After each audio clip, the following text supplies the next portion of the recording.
go, Phoenix. Hey, everybody. This is Chief and Phoenix. If y'all can hear us clear, we're giving you a microphone check. Go ahead and Phoenix, see if they can hear you. 1 2 1 2. Hey everybody.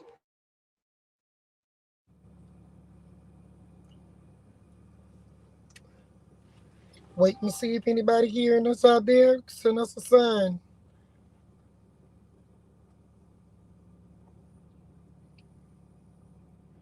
Okay. I don't see anything yet. Well, Indian Jazz, can you hear Chief and Sun Spirit and Sunflower? They say they in there. All right. How everybody doing? You have Phoenix and Chief tonight. I know you saw the topic say looking back so we can move forward. It goes deep with that one, y'all. It goes deep. So let's everybody give each other a little love. Everybody doing fine in these heat waves that's hitting us across the country?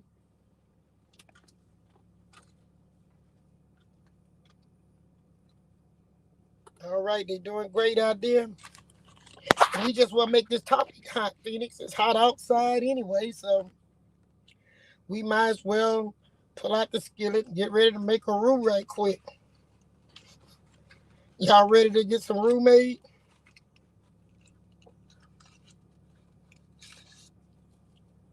They coming on in the room, Phoenix. We up to 32 in the room. Come on, y'all in the room. Meet and greet. We're going to hit that magic number in a few minutes and kick off. People coming in. I'm with you. I'm ready to cook. Phoenix ready to cook. The servers say they ready to serve. Hit the like button as you come in, please. Give us some likes on that like button. Help keep things growing.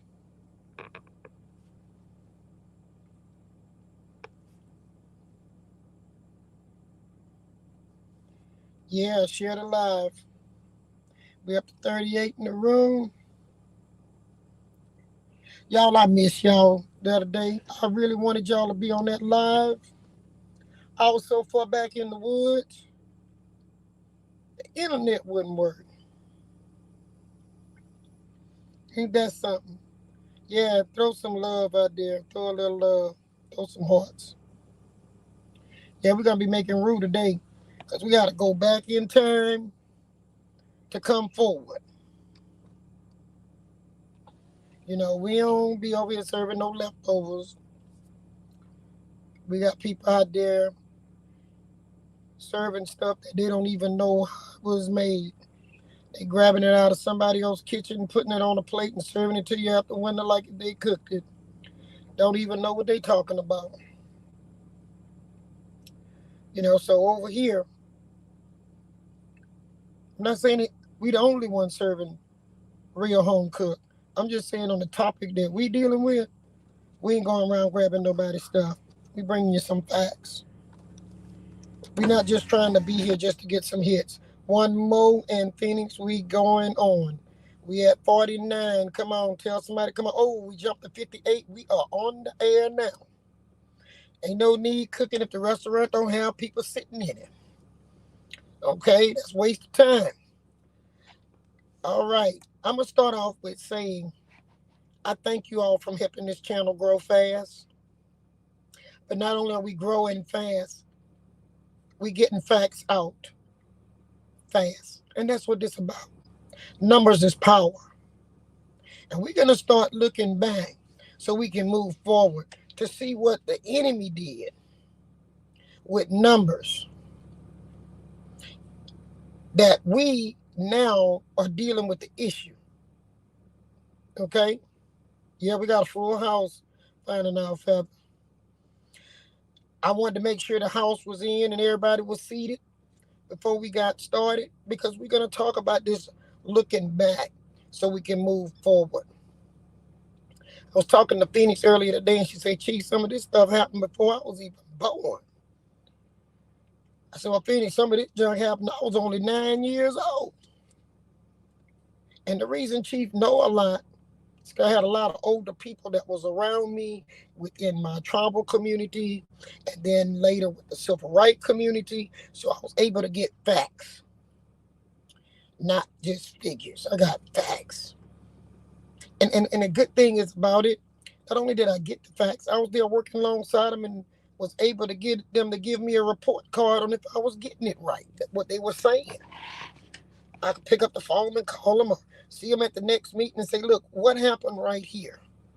So that's called firsthand information, is what I'm talking. What I want to talk about, Phoenix, on the looking back part, we going back, and if y'all got y'all pencil and paper, because I want y'all to do this. We're going to get so deep in this topic. Y'all know Phoenix went deep in Colonizer the Chief, and she got some more stuff coming. For you to keep up with it, I want you to go deep. I don't want nobody to come telling you, look, Chief and Phoenix just talking some smack over there. No, we not. We talking the real deal. And I want to tell y'all about an experience I had that made me knew it was time for us to go into this show this way. When I was in Alabama, I thought the show was going to be in one town, but it wasn't. It was in another town. And so I registered into the hotel in another town. And then when I had to drive to the next location, I had to go back the direction I came. I'm not riding along, y'all. Just hold with me on this.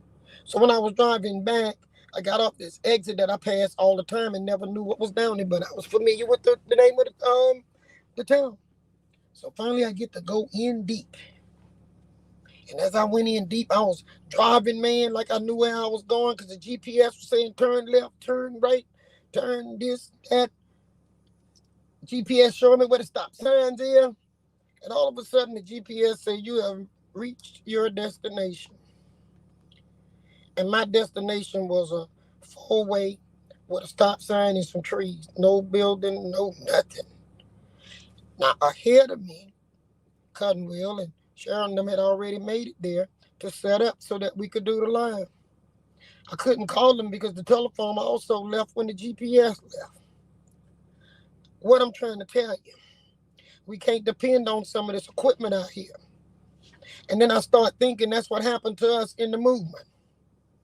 When certain key people died, Phoenix, we was like I was on that road, stuck at the crossroad, don't know which way to go. So I had to go back to the old time way and start asking directions. And then when you're asking direction, don't ask somebody that's not familiar with what you're talking about, because they're gonna just tell you go straight down that road. That happened to me.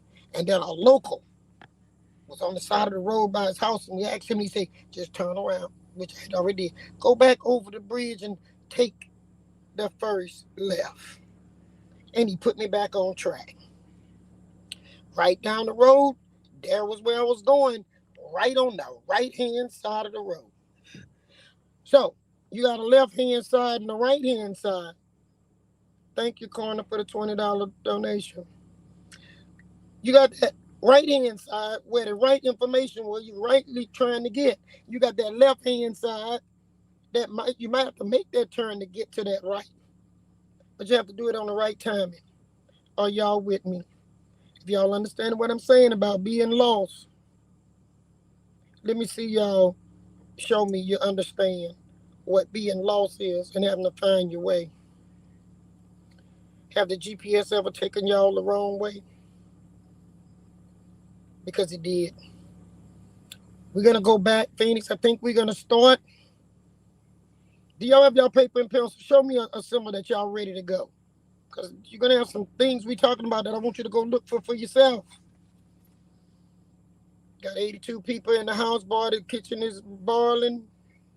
They said, yes, they ready, Phoenix. We're going to go back to talking about some people and times and places, and I want you to write them names down. Yeah, I see it. Find out that they better write their name down because y'all got to go back and check and go deeper than what we're going to be just talking about right here. Matter of fact, if you have access to something else while we talking, write them names down, be looking them up. I'm going to start off with saying we got hijacked. Can y'all put hijack? We got hijacked. That's number one. The civil rights bill we've been talking about got hijacked, and the Indian right bill got hijacked. The problem is you got to go back down that road where you was lost, make the right turn to try to figure out where did you get lost at.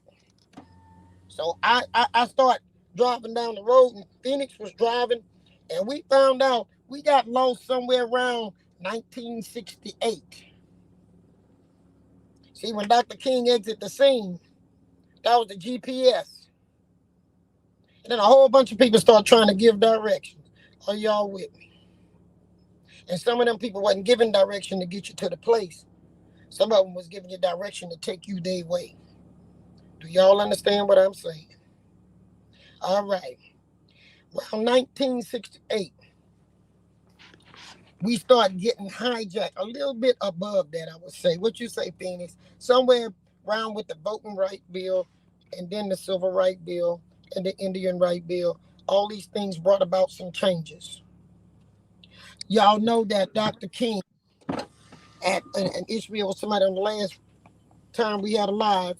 Ishmael was actually talking about the Porch Creeks and the Porch Creeks calling on Dr. King to come help them because the dark skinned Indians were being discriminated against. Y'all with me? Somewhere right there starts the hijack, Phoenix. Right there. Because out of that comes the Indian Right Bill, because there was a movement of Indians that was dark skinned fighting within the civil rights movement. And then all of a sudden we don't see the dark skinned Indians as time go on. And I wondered why. Phoenix and I was going down that little road, going back, looking at stop signs, mile markers, to see where did this start happening. Well, I told Phoenix it started a little bit before the summer of love.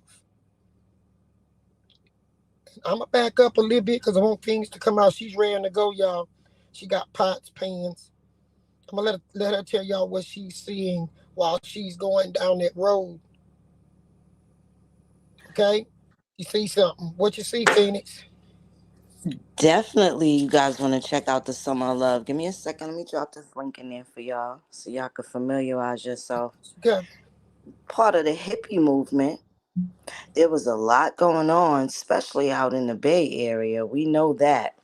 And a lot was happening West Coast. Definitely want to make sure you see who put that together and where did a lot of these people meet up and congregate. And give me 1 second.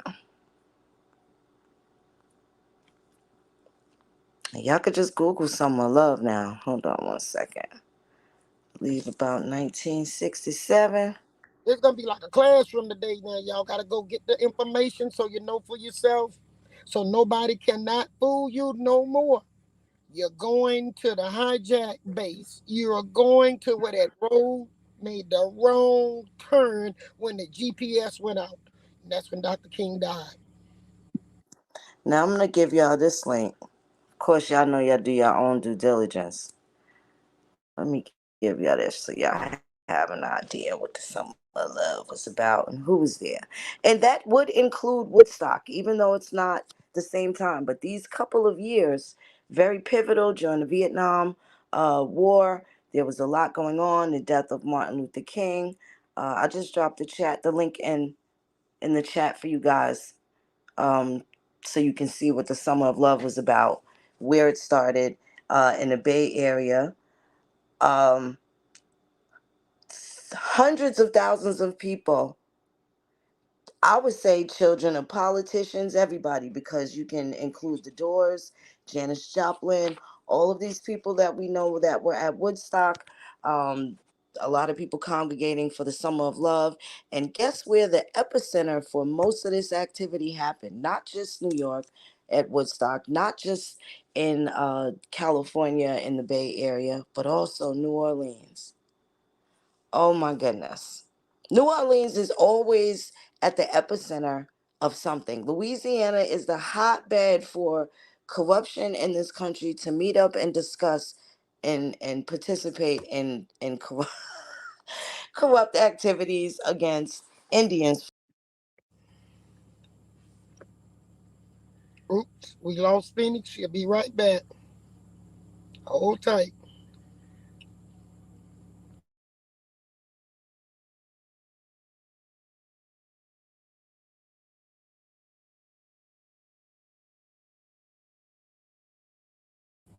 Don't go anywhere. She'll be right back. We in the midst of look like a little internet problem that's out of our control. So while we're waiting on Phoenix to pop back up on the screen, she was talking to you about Louisiana.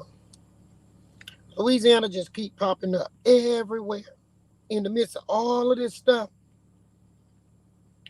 And what she was saying when she kicked out was, especially when it come down to India, we got some information to share with you all as we go into this tonight that y'all can pull up, check it for yourself.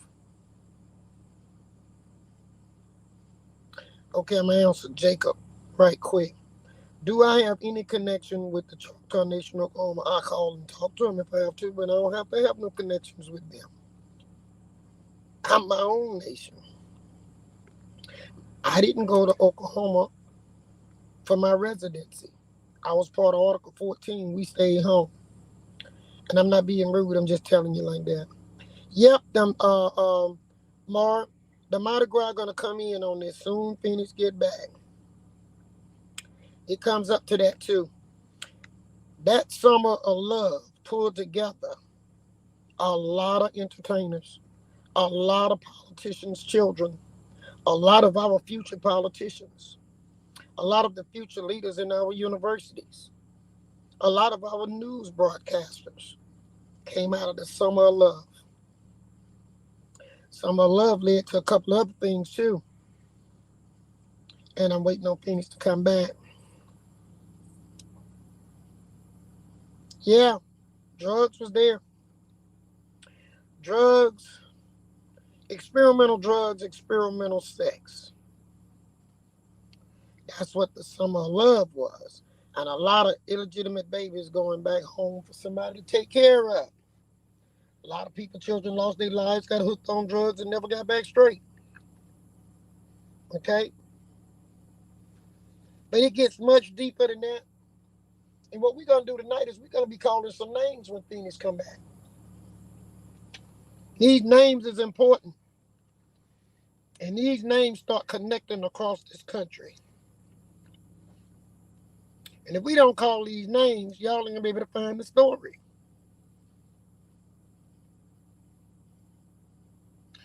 Yeah, Jacob, they hijacked me and Choctaw. If you hold tight, just hold tight tonight. You trying to get the meat, and we still trying to give you the salad. We don't want to give you too much, and then you can't even absorb eating all of it. But we're gonna cover all of that. Now, Phoenix is having problem. I'm gonna go on mute on this end. Check on Phoenix on the phone. Finding out Feather Sunflower. Y'all please hold down the chat room for us and make sure everybody hit the like button. And I'm going to see what's going on technically with Phoenix. Okay.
Phoenix says she got, Phoenix says she got booed out the room so long she was still reading and didn't even know she was booted out the room.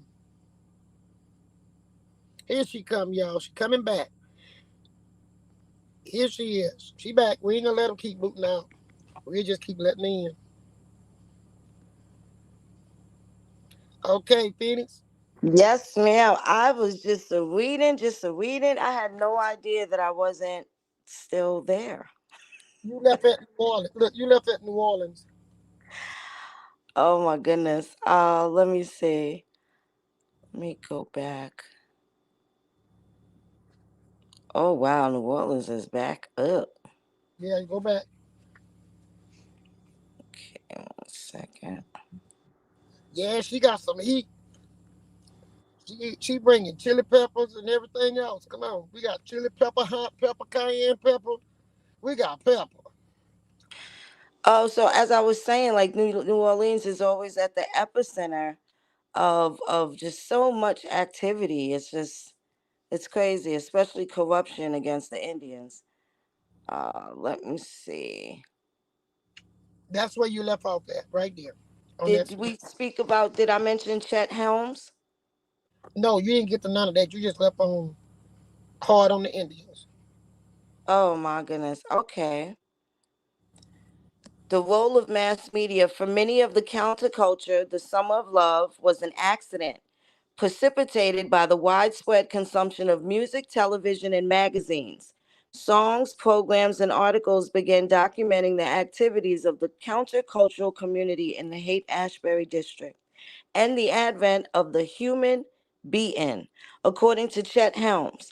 After Chet Helms was the promoter for quite a bit of concerts during Woodstock days, during these 60s, the flower hippie love child era. Chet Helms has the Rolling Stones, Richie Havens, all of these people that were popular at the time under this concept of the human being. Okay, so it says after the human being, a relatively small group of counterculturally minded people in the Hague issued an invitation for young people to come to San Francisco. They formed a council that they called the Council of the Summer of Love and attempted to organize summer activities in Golden Gate Park. Articles on the new hippie lifestyle appeared in New York Magazine, in magazines like The New Yorker, and the hit song San Francisco, Be Sure to Wear Flowers in Your Hair, cemented in the idea that something was going to happen in San Francisco in the summer of 67. By most accounts, the arrival of so many young people was more an accident of popular culture than the result of any planning performed by the council. As the Summer of Love progressed, it became increasingly clear to many committed participants in the community that the Summer of Love and the idea of a hippie was being defined by the media more than anything else. Many in the counterculture became deeply suspicious and then hostile toward what they considered the media, by which they meant photographers, magazine and daily newspaper reporters, and documentarians. Columnist Joan Didion recalls being labeled a media poisoner by countercultural leaders who were part of a group known as the Diggers, Diggers. Jeff Jasson of the Berkeley Barb writes nostalgically of the Haight Ashbury district before the Summer of Love, nowhere was a camera visible. Perhaps the event that highlights most clearly the role of the media in relation to the Summer of Love is the death of the hippie parade, which was meant to conclude the Summer of Love. The event documented in underground Berkeley papers like the Berkeley Barb included a funeral procession that marched through Haight Ashbury district, participants carrying a coffin filled with symbols of hippies, beads, mandalas, hair. A funeral notice was passed around the neighborhood. Funeral notice: hippie in the Haight Ashbury district of this city. Hippie devoted son of mass media. The demonstration was meant to call attention to the role that the media had played in creating a hippie stereotype and to replace the image with that of a free man. Now, I want to stop right there. So you hear in the article how they keep saying these people just showed up and they're certain, it became certain that they had no idea what they were really there for. It was just the premise of, okay, You have a whole bunch of generation. These are the children of the baby boomers at this time, and they're flocking into these areas. So you have three primary areas, but and this is 100,000, between 50 and 100,000 people into New York, Louisiana, and San Francisco, where they're having their hippie love child explosion. But there's something else that's going on in the background, as you can tell by the people not really certain of what it is that they're there for. Chief, you want to tell them why they were there? What was Chet Helms doing, gathering these people together? And can we introduce the character that, attaches them to Louisiana and New Orleans specifically?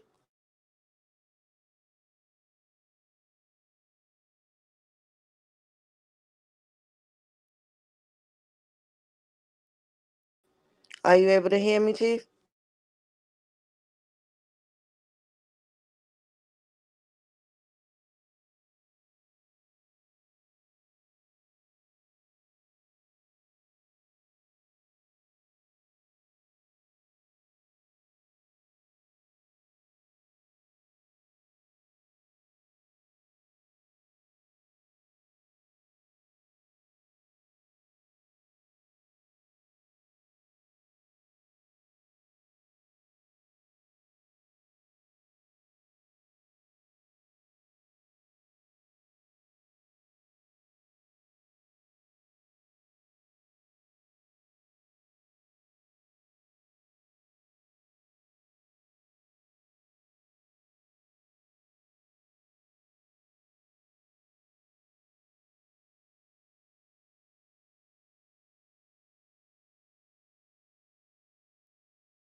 Chief, I'm unaware if you're speaking. I'm not sure if, okay, they can hear me, but not Chief. Are you speaking, Chief? They giving us problems.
Um, I can't hear Chief if you're speaking.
Are you guys able to hear me? Drop a one if you can hear me.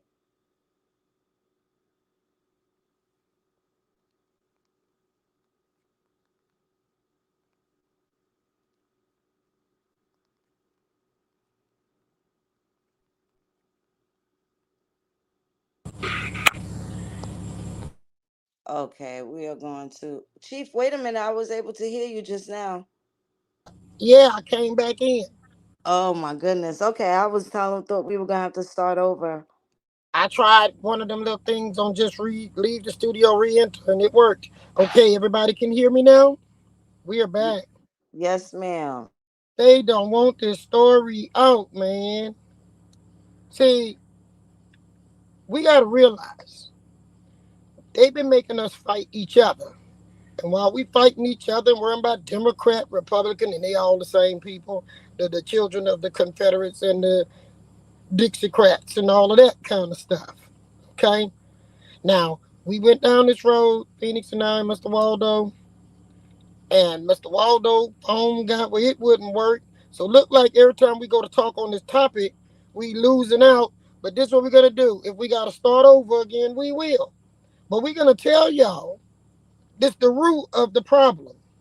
Something all right. We making the root. This the root that got us in the mess that we in today.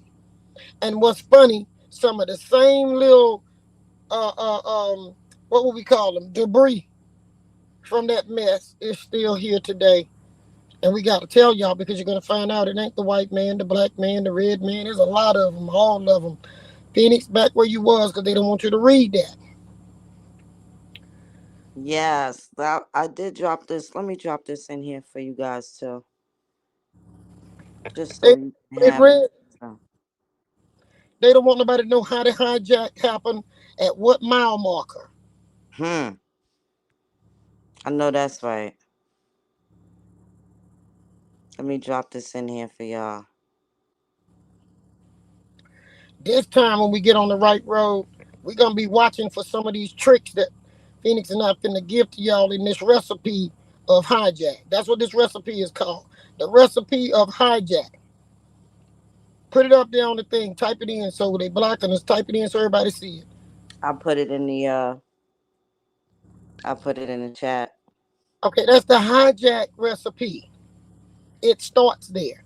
Phoenix, go back and read where you was because for some reason, every time you get to them good part, there you go. I'm going on mute. You go ahead on and read. Okay. Let's see. I think I talked about the media.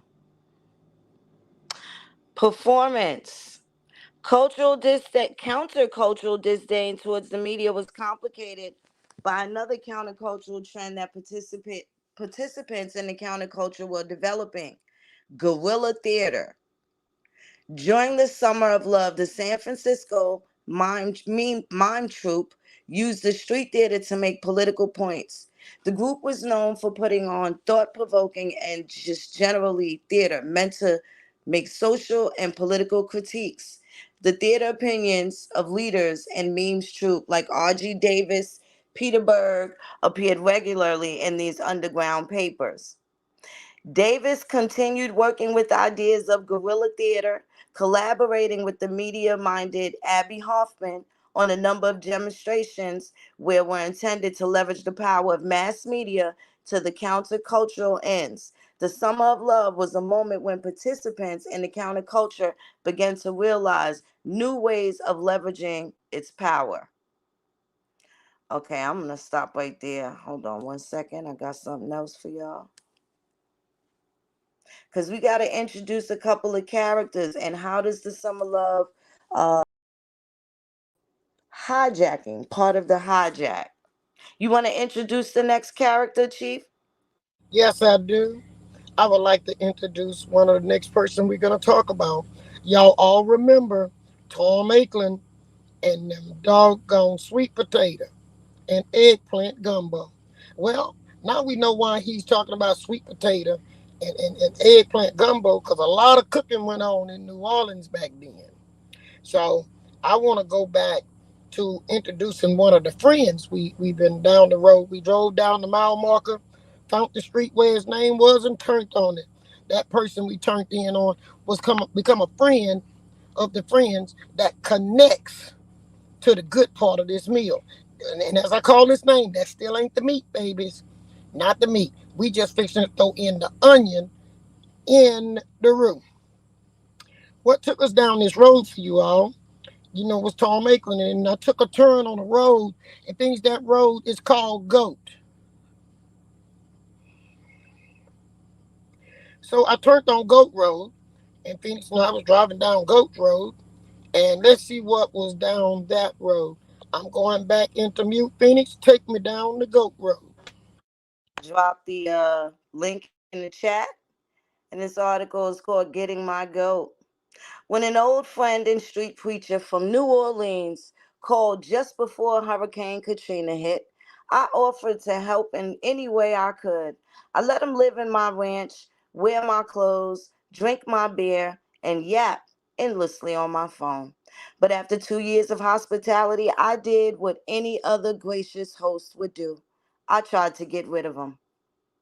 The Reverend Goat Carson claims to have been the last man to ever dance with Judy Garland.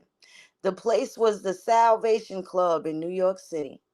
The time was late November 1968. The Reverend Goat Carson, of course, was not a reverend back then. He wasn't even a Native American yet. He described the Judy Garland encounter. Things. You said a little bitty word in there. I don't think they caught it. Go back. He wasn't what? And what Is was that that word?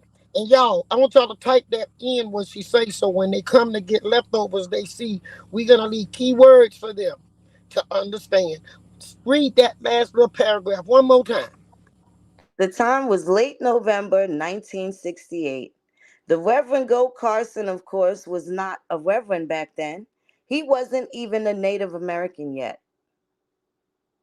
He described the Judy Garland encounter as dancing with a soft little marshmallow with legs. Very soon thereafter, she flew to London, last stop before booking a package tour with a chirpy group of bluebirds over the rainbow. Unfortunately, Goat saved a dance for me. We first met in 1976 in LA, where Goat got his name. It had been given to him a few years earlier, along with an adult sized portions of smoke and mushrooms, by a medicine man named Yippee, a Yaqui Indian from Acapulco. Yippee took the then 21-year-old David Carson on a vision quest to show him that music was the power that would change the world. You're a Native American, said Yippee. And Gold told him truthfully that he was part Cherokee. That was good enough for Yippee, apparently, who then led the young goat to the Sunset Strip where he introduced him to the members of the band called The Doors and one called Iron Butterfly. Plied him with more marijuana and mushrooms and then took him down to South Central to see Hugh Masekela. Somewhere in the middle of this vision quest, everything seemed to stop. Goat saw a light pulsating in his chest and realized that he was outside of time and body, watching himself in a movie. I feel like I have the power to do anything, he said. Then go on and try, said Yippee. Your name will be Goat, and that will stand for go on and try. 3 degrees of success, Goat has ever since. I had drifted out to LA myself trying to get a record deal, peddling a quasi legendary living room type tape of the Texas Jew Boys. Goat was living out of his car, parking it at night at Errol Flynn's house. We met as a result of both of us hanging out with Bob Dylan. Half the free world was hanging out with Bob Dylan at that time. The other half, of course, was trying to understand his lyrics. The first time Goat met Bob was at a semi exclusive Hollywood after party, in which Goat performed upon his homemade instrument of choice, a 3 string jawbone of an ass, his own version of Bob's popular song, Sarah, an elegant political ode to his wife of many years. Few in the room knew that Bob and his wife would soon be going through divorce proceedings. This indeed may have been the reason why Goat and his sacred jawbone did not get thrown out on his ass. Goat's version of the song went something like this: Sarah, Sarah, spirit of dawn, child of the night. Sarah, Sarah, shut up, you bee. I'm trying to write. A deadly silence filled the room. The faces of everyone appeared ashen with horror at this blasphemy. A large, impeccably dressed black man walked over to Goat and began gently but firmly removing the rather arcane instrument from the offending musician's cold, dead fingers. Then Bob himself got up and came over to the Goat. Some strange sensibility struggled across this inscrutable countenance, and every eye was upon Bob's face until at last, chimera like, he smiled. I like your song, he said. Almost immediately, a small crowd began laughing and chuckling. That song actually was brilliant, a publicist observed. I must have had a nail in my head. Eventually, I lost touch with Goat. I went on the road with Bob, and Goat, I presumed, went with God. In those days, there sometimes didn't seem to be a hell of a lot of a difference between the two. I didn't see Goat again in the early 80s when I was performing at the Lone Star Cafe in New York. And he showed up dancing on stage, wearing a giant stuffed polar bear's head. Goat would never speak when he wore the polar bear's head, but he would sing one song. That song was always Big Balls in Cowtown. But Goat Carson was much more than a helper monkey, whoring himself for the amusement of a fickle masses.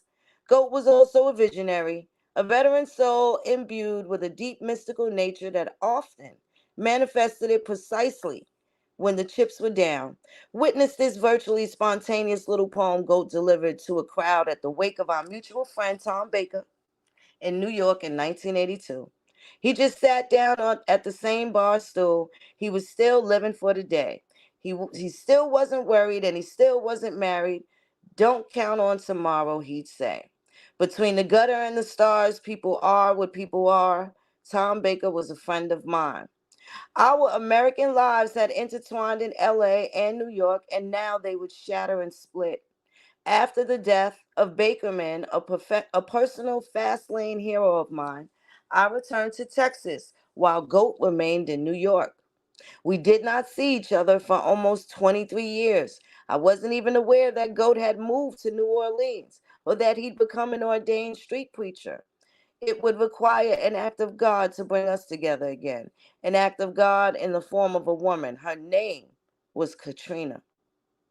Thus, it was that on August 28th in the year of our Lord 2005, just approaching nut cutting time in my campaign for governor, I received an urgent call from the man who was to become my personal evacuee for the next 2 years. Goat told me he called me every rich Christian friend. He called every rich Christian friend he had in California, to no avail. It was mildly ironic. I thought at the time that he'd been taken in by a Texas Jew boy who'd been running his campaign, like his life, on a shoestring. Goat showed up at my house in all shape than I expected, a complete emotional wreck. He walked in with nothing but the clothes on his back, a satchel containing various grisgris concoctions, and a small bundle of sacred rabbit furs that were eaten by my dogs when I took Goat out for Mexican food. The next day we both watched New Orleans die on television. Goat had gotten out just in time. I took him up to my Utopia Animal Rescue Ranch near Kerrville in high hopes that he might do some work with the animals. He shared some of their background, being homeless, stray, traumatized perhaps. I thought this could be a cathartic experience. These hopes were dashed quite early. However, my evacuee, so he informed me as he proceeded to decimate my liquor cabinet, did not believe in work. The credo of his flock, the black Mardi Gras Indians of New Orleans, was always for pleasure. This did not bode well. I thought, but by trying to tell a homeless person to go home is almost like trying to run for governor of Texas as an independent. In the days, weeks, and years to come, Goat seemed to become hippier happier and happier, while I began to wake up every morning in dark suicidal rage. But I'm getting a bit ahead of myself. Let's go back to the early times, and I don't mean the whiskey that was already gone. If you're going to be an evacuee, I told Goat, you've got to dress like an evacuee. We went through my wardrobe of eclectic, perhaps over the top items, many of which I had hung on to for sentimental reasons. Almost all of them seemed to fit Goat well. So I said, take what you like, and he did. He cut such a fine figure, indeed, that when the Kerrville Daily Times interviewed him, they put his large photo on page one, wearing all of my clothes from head to toe, including rattlesnake boots with the rattlers' heads still attached. I wasn't really envious. It was just a bit unnerving watching Goat strut around the house in all his uncircumcised glory, drinking beer for breakfast in my favorite bathrobe given to me by Miss Texas 1987, all while singing Big Balls in Cowtown. Then there was this matter of the telephone. Since I've always believed the internet to be the work of Satan, the phone remained my lifeline to the world, especially in the heated last months of the gubernatorial race. Goat was monopolizing it like a one-man Jerry Lewis telethon. Not only were most of the calls and messages seemingly for him, but he also was racking up phone bills during all hours of the night, calling his many musician friends and other members of the modern diaspora. I hated to be an insensitive host, but I needed the phone as well. Cousin Nancy of Utopia Animal Rescue Ranch and I had been working frantically to save 24 greyhounds trapped in a New Orleans attic by rising floodwaters. Now, Goat began a frenetic series of calls to Dr. John Levon Helm, the Neville brothers, and many other musical humanaries, telling them Kinky was bringing 24 greyhounds out of New Orleans. As Goat yapped on and on, I confessed to have been basking somewhat in the sunlight of my good works. The truth, unfortunately, did not reveal itself for several more days when Goat turned to me in my favorite Billy Joe Shaver t shirt and asked, when are the greyhounds getting here? We're working on it, I said. Cousin Nancy's got to make room at the rescue ranch for 24 more dogs. The greyhounds are dogs, Goat said, removing my reading glasses from his nose in astonishment. Yes, Goat, I said patiently. The greyhounds are dogs. Jesus with jugs, said Goat. I thought they were buses. Things went downhill from there. The care and feeding of Goat became more all consuming, tedious, and expensive with each passing week. Not that Goat wasn't a soul intentioned man, not to mention a man of the cloth. It was just that the cloth in his case was a little coarse. It was not unusual for him to drink a case of beer a day.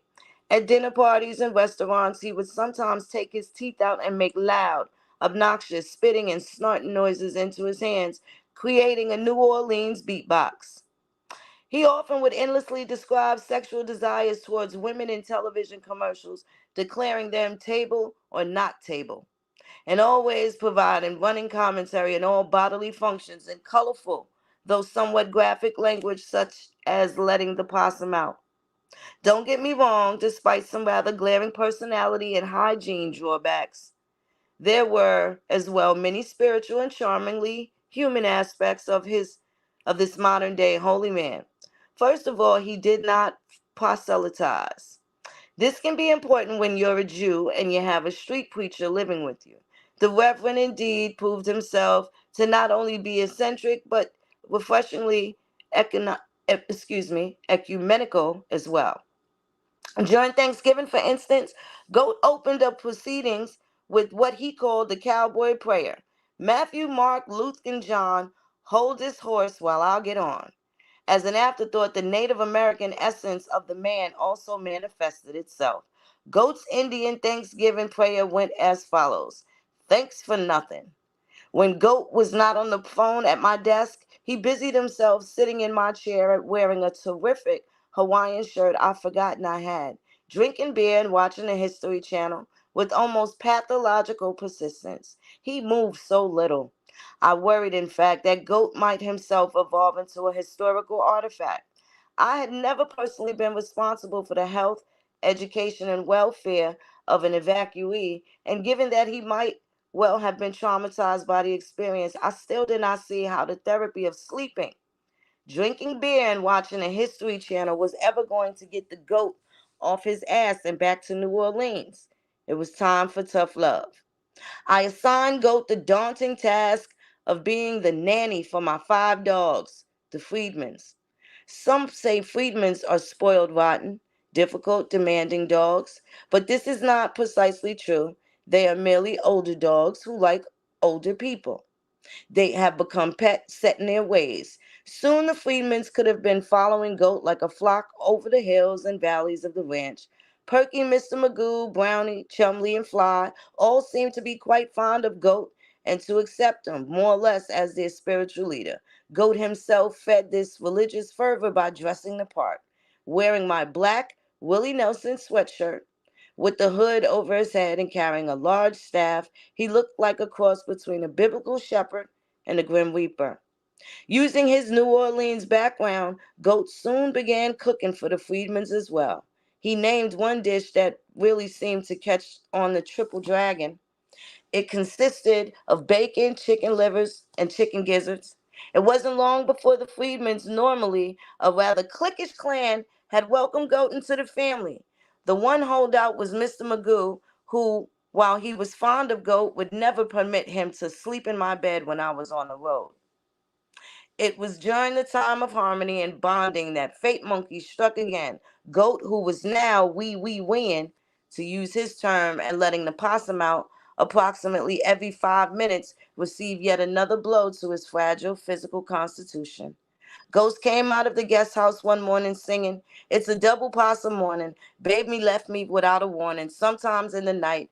His mood seemed upbeat and positive. When I returned from town late in the day, he appeared almost as depressed as I had been since his arrival. He informed me that during his fitful slumbers the previous night, a spider apparently had bitten him where the sun never shines.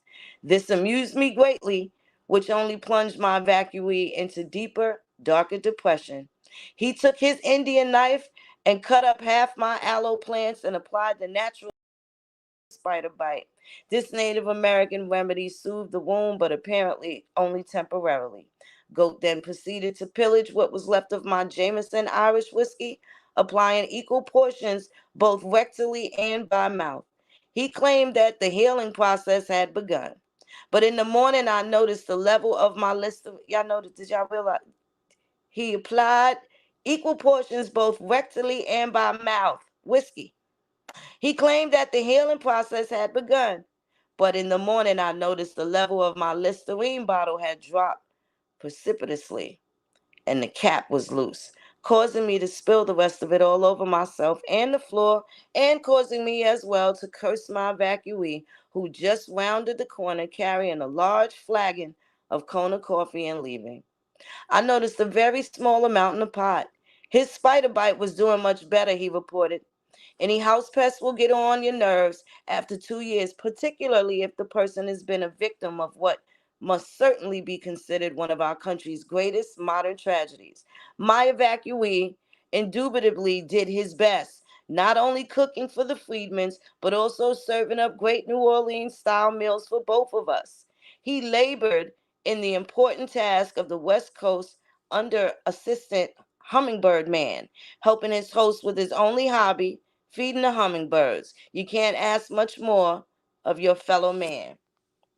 Now, there's a little more to the story about Goat. And you notice at the time of Hurricane Katrina, Chief, didn't you get some guests around the same time? Yeah, it's funny when we going back, looking back, so we can move forward, and we stopped at that mile marker of goat. Goat had opened up another door at the mile marker, and right after we get on the Goat Street, you notice we picked up direction to take the Neville's Road. And the Neville's Road led back here at the end of 2009. But I don't know if you have it at hand, Phoenix. So do you want me to just say what happened in 2009, or are you going to go on with this? Because at 2009, the Mardi Gras Indian name comes up, and so does the Neville's again. And I would like y'all to know how this man got rid of the guests that he had, because then that's going to bring some more streets up ahead that we got to turn on. So, Phoenix, what brought Goat back to New Orleans? You want me to tell him? Yes, yes. Okay. He came back to New Orleans by way of Xavier University giving him a contract to come back and teach about the Black Mardi Gras Indian. And the man give thanks to Xavier for getting that guest out of his house. Well, they said that happened in 2009. Well, in 2009, I get Roderick. I get, which Roderick had been dropping in and out prior to, but I get the Nevilles. And sound like my house guest was about as bad as that man house guest. Okay? Trying to help people. Now, this man was running for governor of Texas, and that's what he ran into. And I'm around here trying to help people get back from the storm and get situated. And I ran into it. The thing is, when you get on that street, when we turned on it, you got the Neville's, the Mardi Gras Indian, New Orleans. You have a little bit of Willie Nelson's T-shirt and all this stuff in it. So I decided to turn down another street. And when I turned on that street, it led to some more stuff. On that street, it wasn't a mile marker. It was just a half-mile mark. You didn't have to go too far because they close associated.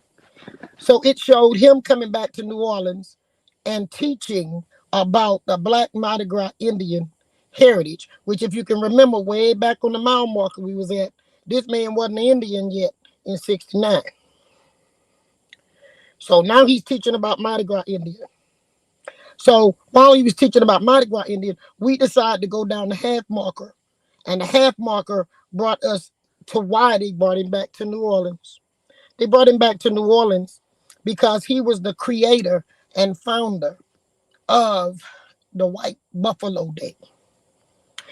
Phoenix, you want to pull it up so you can drop that in the link. So Goat, the drug addict, Goat, the alcoholic, Goat, the crazy man, founded White Buffalo Day, and it's a Dakota prophecy, but he founded it in New Orleans, Louisiana. And he did like the Nevilles did.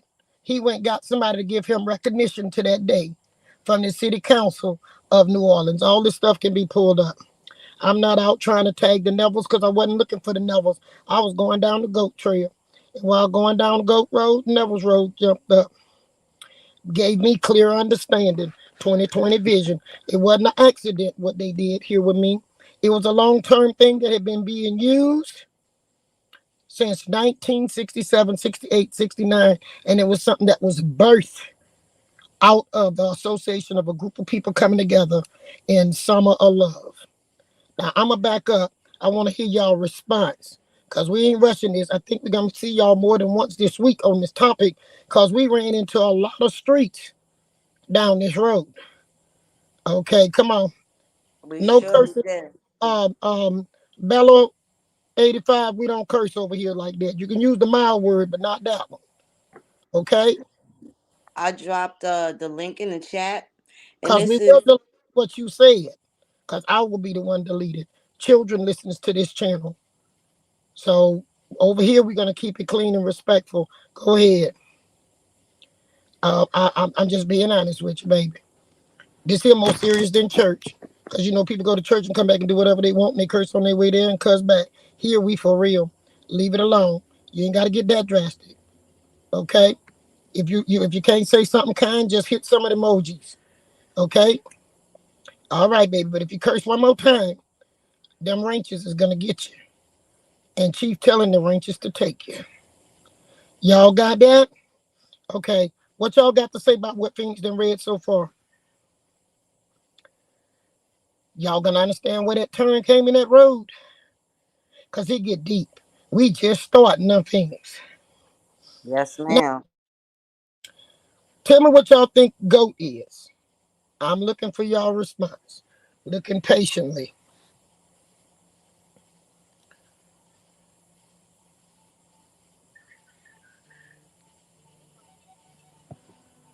Incoming call from Will Martin. Mobile, press U connect phone. Okay, come on. Y'all keep pointing out. Me and Phoenix need to know. This is one of the major part of going down the wrong road because this junk get deeper.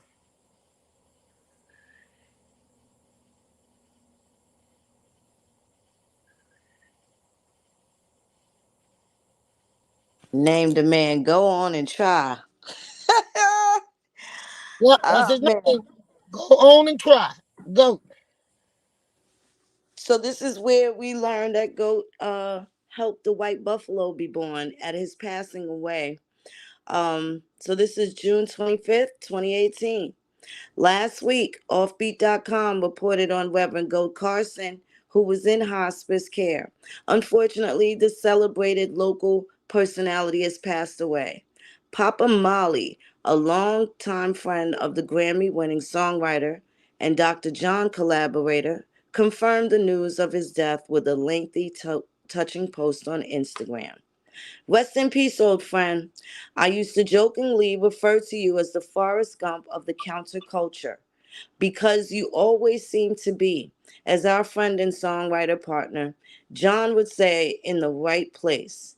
As a Cherokee renegade in Oklahoma, you met me and had a meaningful interaction. Now you notice he was born in Texas before, now they got him in Oklahoma. You met and had a action with Hank Williams, who inspired you to follow your dreams and coming from a long line of medicine men and shaman. He wasn't even native in 1969, but somehow now, as he's dead, these people that he's been around in this time since he became a Native American perceived him to have been a small child running around in Oklahoma. Whatever. Uh, in the 60s, as a young actor trying to find work in New York City, you became friends, listen to the names, with Andy Warhol, and at the time, an up and coming artist who you met hanging flyers on telephone poles. This led to minor parts in his films and a brief romance with Nico What when the factory VUC and got too druggy and strung out, you split for California, arriving just in time for the summer of love. In the 70s, you ran for president, garnering over 100,000 votes. Truth is stranger than fiction. And then, with your friend Kinky Friedman, you toured with Bob Dylan's Rolling Thunder Review. But it was here in New Orleans where you settled and found your higher calling. Using the spirit medicine of your ancestors and your poetic voice to bring people together. In 1994, acting on a vision, you organized White Buffalo Day, an officially recognized annual day of ceremony, August 27th, that for the first time since slavery days, when Native Americans would provide safe harbor for runaways, brought together the indigenous peoples of North America with the Black Indians of the New Orleans to celebrate the Lakota prophecy of the white buffalo. Miraculously, this prophecy was realized with the birth of a white buffalo calf in Wisconsin on the day after the proclamation was signed by the New Orleans City Council. Miracles and magic were your stock and trade. The songs you sang on Baby Bell, the harp you crafted from a buffalo jawbone will resonate in my heart forever. You were one of a kind, a true original, and even though I knew you were tired of being chained to your worn out body, racked with pain and withering away, it's tough to let you go. So long, my wolf brother. See you in my dreams. Now you can read these other comments where it goes to talk about his tenure in Louisiana in New Orleans. He was born David Lee Carson. He's written winning material for Dr. John, City That Care Forgot, and takes his GOAT moniker from his life's mantra, go on and try. Sadly, he is reported in hospice care. Okay, so we went through that again. They calling him a Cherokee medicine man, Reverend Goat Carson.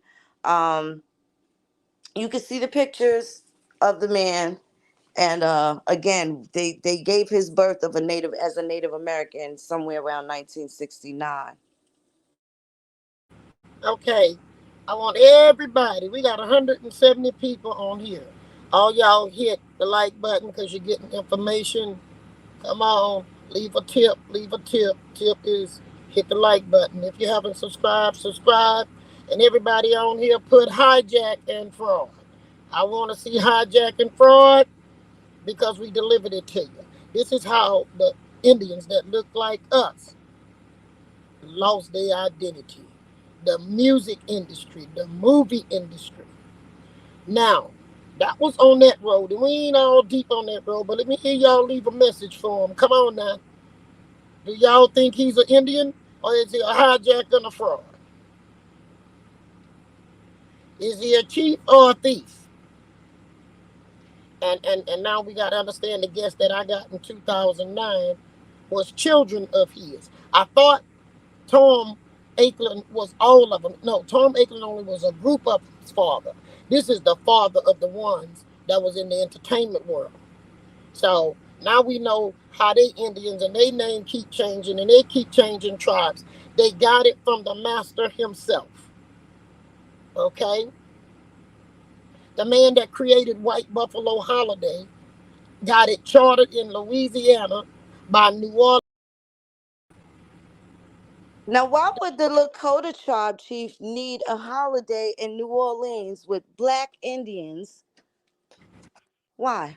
Let's see what our audience say. What y'all say? Phoenix asked a question. Ask it again, Phoenix. We're gonna let our audience answer. We got 172 people showing on here, not counting the people that's on their television. Those that's here on here, Phoenix asked the question. Who wanna answer it? Why would the Lakota people need to have White Buffalo Day in New Orleans as a celebration of Native Americans helping black people?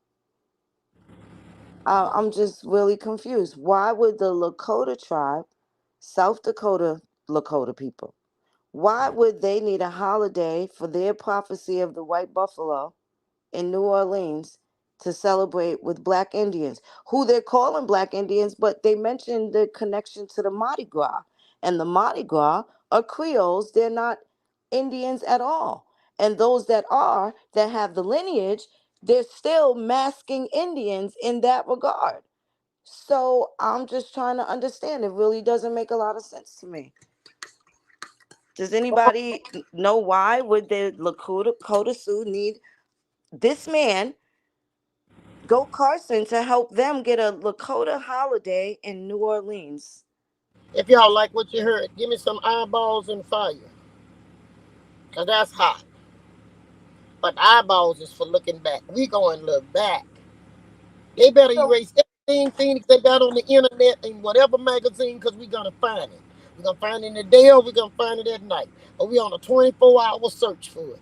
We on 24/7, 365. We're going to bring them to y'all. There go that eyeballs and fire. We looking back, baby, and bringing up some fire. Do y'all see where the hijack started? Right there. They hijacked the civil rights bill. They was able to hijack the Indian right bill because the Indians wasn't Indians. Now, I was going on down the road some more, and Phoenix and I was talking while we was driving, and we turned in and we saw this sign. And this sign came really, I got some more stuff to give y'all on GOAT. Because see, GOAT and Greyhawk is entertainers. Greyhawk is an entertainer. Look him up. Look up Greyhawk before I go any further. See, y'all gonna find out this is an entertainer acting takeover. and I'm gonna pull up Greyhawk. That's the person or the face that is now representing those mayonnaise complected Indians in Moundville. Yeah, he done took over Moundville. See, they done staked themselves out.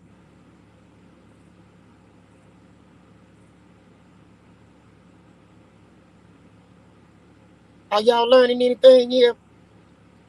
The rest of y'all is 181 people. We looking back so we can move forward. Throw some eyeballs up there and some fire if it's helping you. Otherwise, we don't need to be staying up all night and all day to bring this junk to y'all. Now, come on. You know ain't nobody serving this up on their channel. You know you getting homegrown, hand peeled fruits and vegetables over here along with the meat.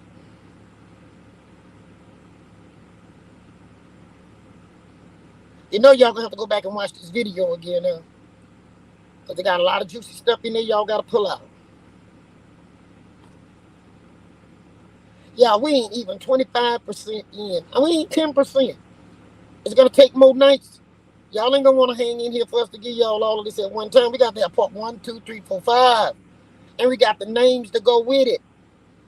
You see, we got the name of the towns. Y'all heard that? California, New York, New Orleans, Louisiana. We giving you the mile markers, the street, the town, the turn. We even putting the survey maps out. They surveyed and left a flag. We're gonna throw that for you to see.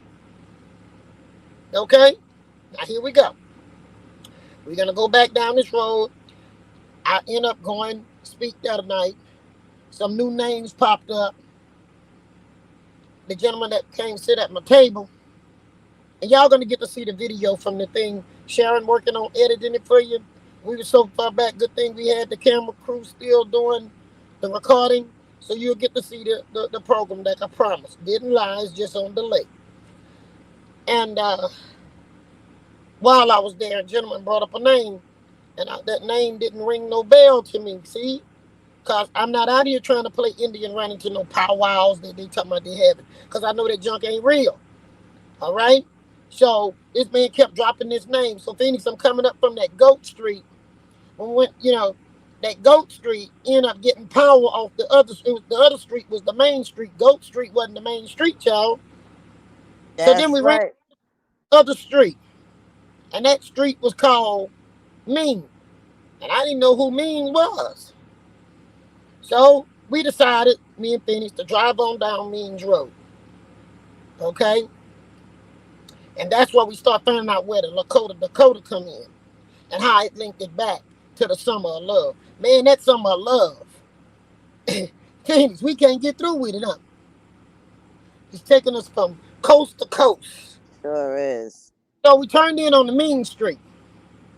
Well, Phoenix, let him know who Means is and what he's connected to. Okay, well, let me drop this link in the chat for y'all. Yeah, we dropping receipts as y'all taught me. I'm gonna use y'all terminology. We dropping CVS receipts, huh? When I go to CVS, I be having a lot of receipts. Come on, here come another one. Summer of Love. Summer of Love is part of the hijack.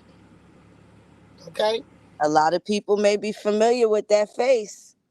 so I didn't know who Means was, so I called Mr. Waldo.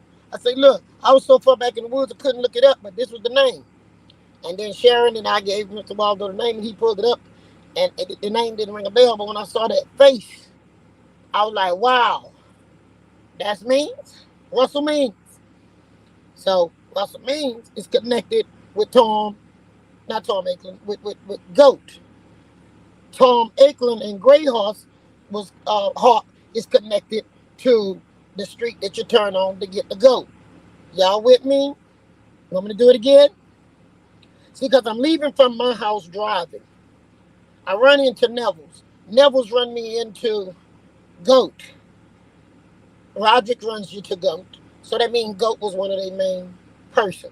So I turned on the Goat Street. Then the Goat Street ended up, when I went to the speak there, they ended up dropping another street that connected to Goat that I didn't know. It was called Russell Means. Looked up Russell Means, and Russell Means go to an organization. Y'all know I said in my little subtitle, they got people, places, and organizations, well, groups. So there we go. He's with AIM. Now, I'm going to shut up, and then Phoenix going to take you down the road, but she did drop it in link, because what we talking is facts, and so we're going to drop names and things in the link. Phoenix, introduce him to the mighty Mr. Mean.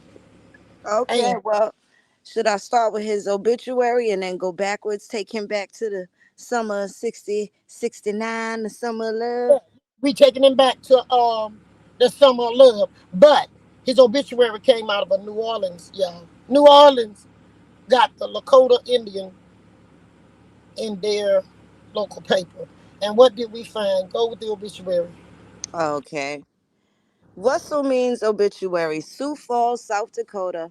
Russell means never shunned attention, whether leading Native Americans in rallying against broken federal treaties, appearing in a Hollywood blockbuster, or advocating a sovereign American Indian nation within U.S. borders. The activist who helped lead the 1973 uprising at Wounded Knee revealed right, but it was only on his terms. Openly critical in mainstream media, the one time leader of the American Indian movement often refused interviews and verbally blasted journalists who showed up to cover his public appearances. Instead, he chose to speak to his fan base through YouTube videos and blog posts on his personal website. When he did speak out publicly, he remained steadfast in his defense of AIM. He found himself dogged for decades by questions about the group's alleged involvement in the slaying of a tribe member and the several gun battles with federal officers during the 71-day occupation of Wounded Knee, but denied the group ever promoted violence. You people want to continue to put AIM in this certain pocket of illegality. I can't stand you people, Mean said, lashing out at an audience member questioned during an April gathering commemorating the uprising's 40th anniversary. I wish I was a little bit healthier and a little bit younger because I wouldn't just talk.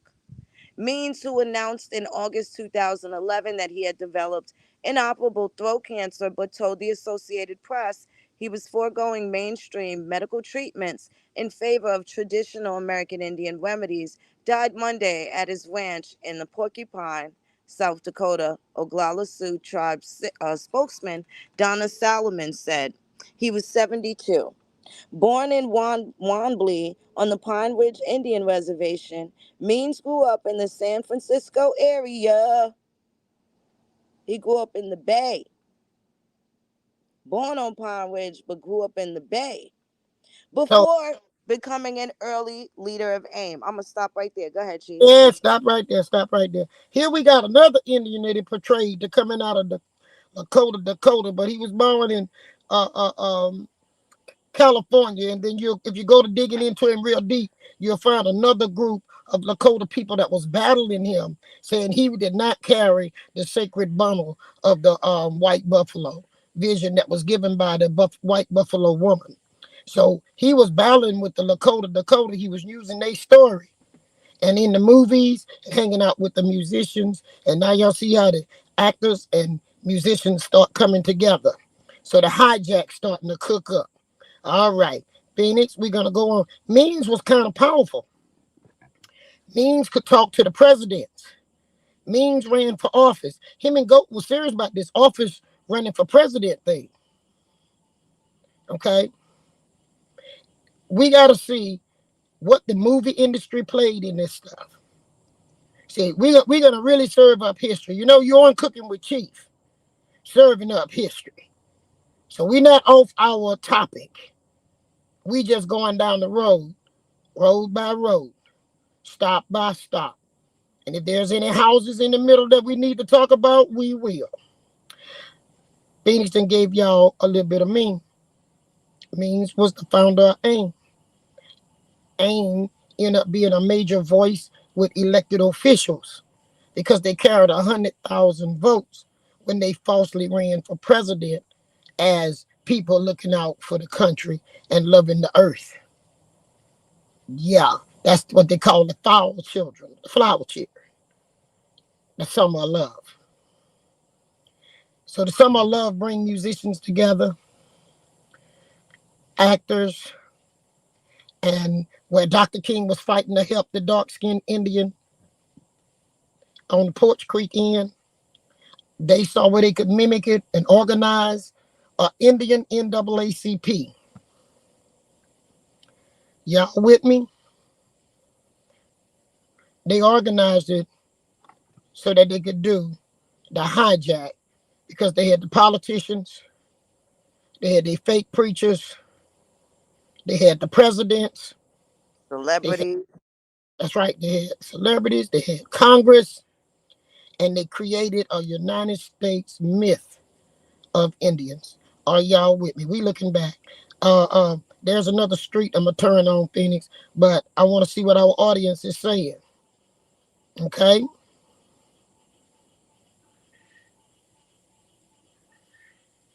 Yeah, NAACP copy, whatever you want to call it. But are y'all getting the story? Are y'all seeing the bad directions in that road back there? Because I come through the 70s and heck, I listen to a lot of these people music. Now, when I'm going back down Goat Street one more time, because I'm going to show y'all how all these people connect. Now, Goat, he comes to New Orleans, hook up with the Mardi Gras Indians, to create them to make them think that they are Indians. So he start taking them to sweat lodges and all of this kind of stuff. And I guess because they was with Bill Cody looking Indians, they thought that meant they was accepted. I don't know, but they went into New Orleans, convinced the elected officials to give them a fake White Buffalo Day, which ended up going into the UN and around the country. What y'all think about that? Come on, let me hear you. See how they can play that game if they got somebody? That's how you got Chapatulas and fake Bayou Lacombe Choctaws and all of this junk. This game been played, and here these black fools trying to play the game that they saw the white one play. Okay? Copycats. Now, when we went down that road, you also find a new name coming into it. Y'all can type him in too. So, Goat says he had Means overlooking her, and he had Willie Nelson. And they went with him to the city of New Orleans and got the White Buffalo Day, not the black Mardi Gras Indians. Entertainers went with him to get that.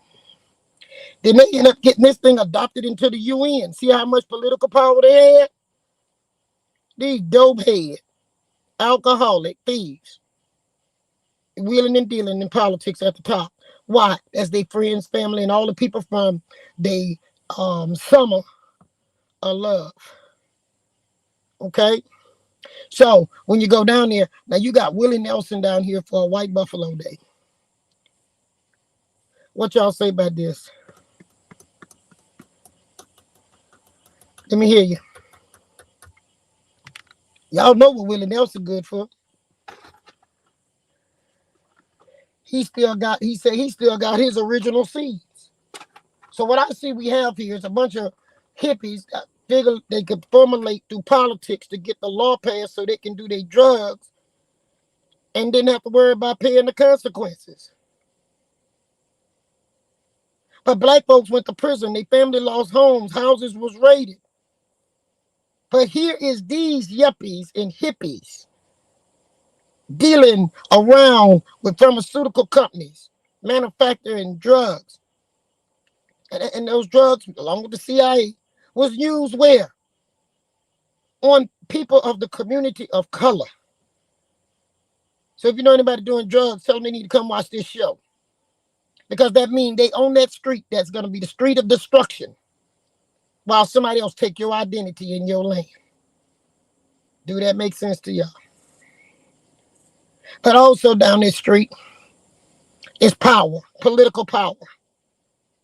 Somebody owes some answers. None of these drug addicts went to jail. None of these kingpins went to jail. Put kingpin on there. Why I'm telling you, if y'all research, you're going to see a lot of them end up going to jail because of dealing with pharmaceuticals, getting drugs. They said the summer of love was about experimental drugs and experimental sex. Y'all with me? What we gonna do? This was King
Uh, Chief, there you Hear me? go, Chief. Yes, ma'am. You went out. Yes, there you go. They did not want y'all to hear me like they don't want you to hear me now. I told y'all, I found out it was not the civil rights movement. It was people who was infiltrating and perpetrating the civil rights movement, just like they end up with infiltrators and perpetrators into the Indian tribes movement. And they sent infiltrators to infiltrate me. And now I'm driving down the road of the hijackers and the people who come here to try to tear me down. They receipts, we delivering them to you.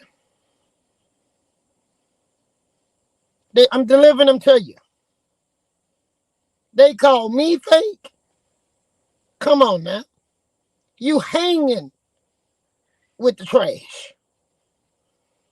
Your name is connected with this here takeover. My name is connected with civil rights and human rights. They name connected with all of this drugs, backstreet games.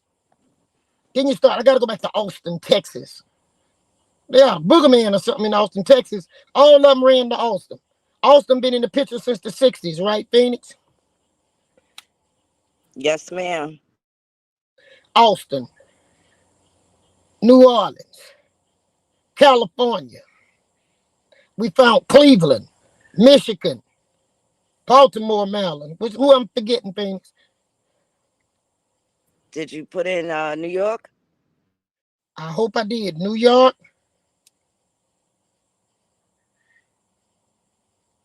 What they say?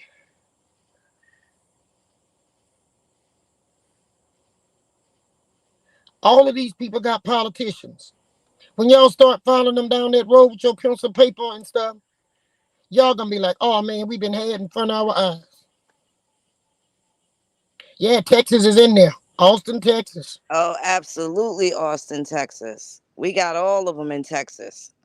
Tom, Goat, Greyhawk, the Nevilles. Oh, I Yeah. didn't put Oklahoma is in there too. Oh, yes, ma'am. North Dakota, South Dakota, Wisconsin. Who I'm missing? All of this was a cahoots. And so then we're gonna go on down the road a little bit. Yeah, Chicago in there. Ooh, Chicago is in there. They like New Orleans. Chicago is all the way in there. Yeah, Chicago like New Orleans. Okay, and I mean I'm talking about the universities and everything. Okay, so we went on down the road a little more. Me and Phoenix, we was jamming to the music. Back in then, we got to jam to the music. So we was jamming to the music of Summer of Love, and dog, we saw where Summer of Love fell in love with the Summer of what, Phoenix? Summer Soul. Wow. Summer of Love and Summer of Soul got together, y'all. Go back and see who. Yeah, Atlanta in the house. They in the house. They still in the house. Yeah, yeah. Georgia is here. Okay. Yep, Alaska and Canada. Yep. Y'all getting it? Yeah, y'all. I hate to say it. Arkansas got a little bit in there too. Yeah. Y'all go find it while y'all research.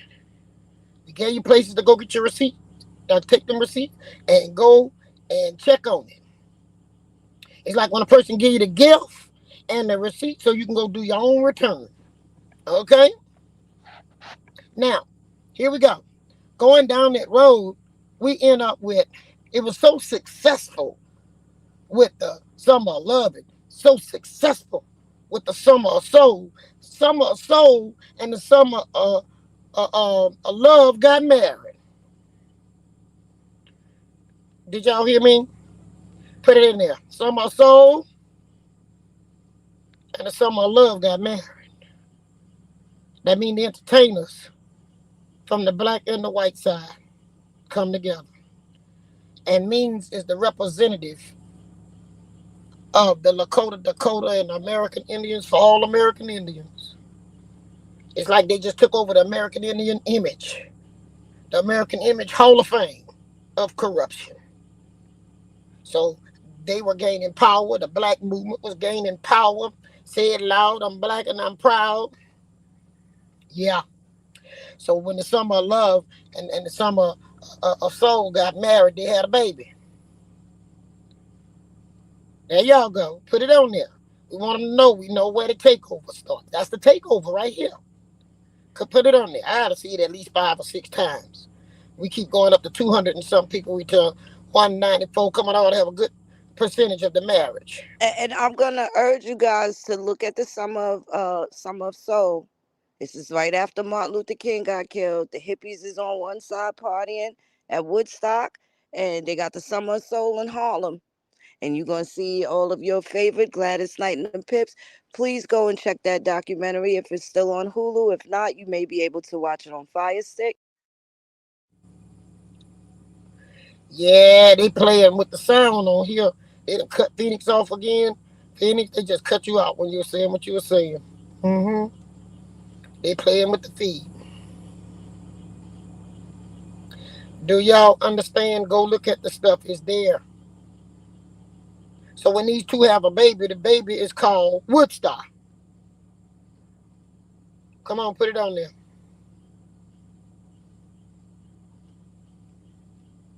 They got married because each entertainer started hipping on the other side. Some of the black entertainers that was on the Summer of Love, and then some of them was playing over there for the Summer of Soul, and vice versa.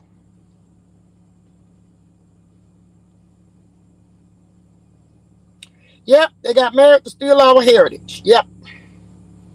Please know the Civil Rights Act happened a week after Martin Luther King was killed, April 11th, 1964.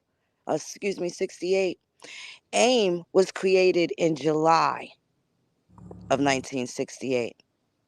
Tell me what that sounds suspicious, don't it? Very superstitious. Y'all go listen to that song. Yep, the baby named Woodstock. Carson, and these other folks, they all are in the Bay Area also. The Bay Area was a hotbed for the hijack of civil rights. Well, Katrina, you're correct. They were never our friend because they was the ones who portrayed us to be nothings. And when they did do movies about black folks, it was gangster pictures in the 70s. Drug pushing pimps. Y'all know it. Just go watch the movies over again. And that set the image. That ended up growing up into drugs in the black community.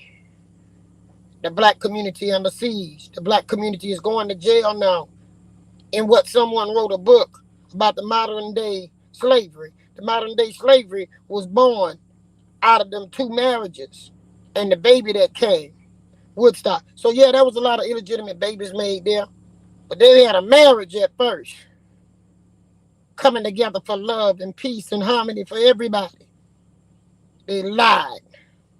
Now some of them 79, 78, 83, and they talking about this generation. But they was laying their naked, drunk behinds, drug behinds, out on the beaches. Talking about that was gonna save the world. That wasn't me. That's what it was, Evans. Drug addicted, money hungry thieves. Now, oh, you left something out. And culture vultures. They were stealing the black culture and the Indian culture. And then creating movies like Goat did to sell to the movie industry to get a Grammy. And the movie is about killing people and sacrificing people. The movie is called Shadow Graves. Put it on there so people know where to go. We're going to leave you with the roads to turn on. Shadow Graves. Let me see it. That's the movie Goat did. And he was playing music with Willie Nelson, and he's playing music with the Maskin Indians. There's a new a CD he did with Monk Boudreaux, Maskin Indian. There's songs he did with Dr. John. No, not Shallow Greens, Shallow Graves. Get it right. We give right receipts over here. Got 214 people in the room, not counting who on the television. Please hit the like button. If you like what you're hearing, hit subscribe. Remember to get notified because this show just started. We looking back, moving forward. If you gotta sneak in to get some information, if that'll help you get on the right road, sneak in. Come through the back door. Get you some information. They're gonna regret the day they came up against Chief Warhorse. I was minding my own business, trying to help my people. Now I gotta go backwards to see what's going on. I had already went back on the civil rights league. They done made me go back on the Indian rights. And when I get there, I come up with these crooks. And they little grandbabies is still running around here.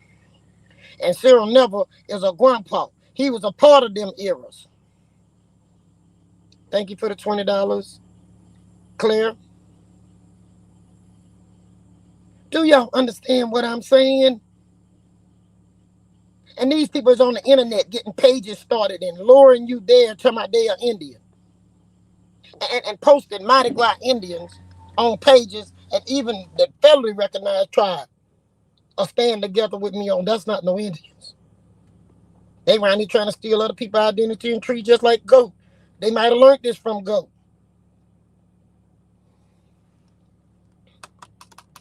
Come on, y'all, talk to me. What y'all say about tonight? If you like what you hear and you want to hear some more, send us some fire.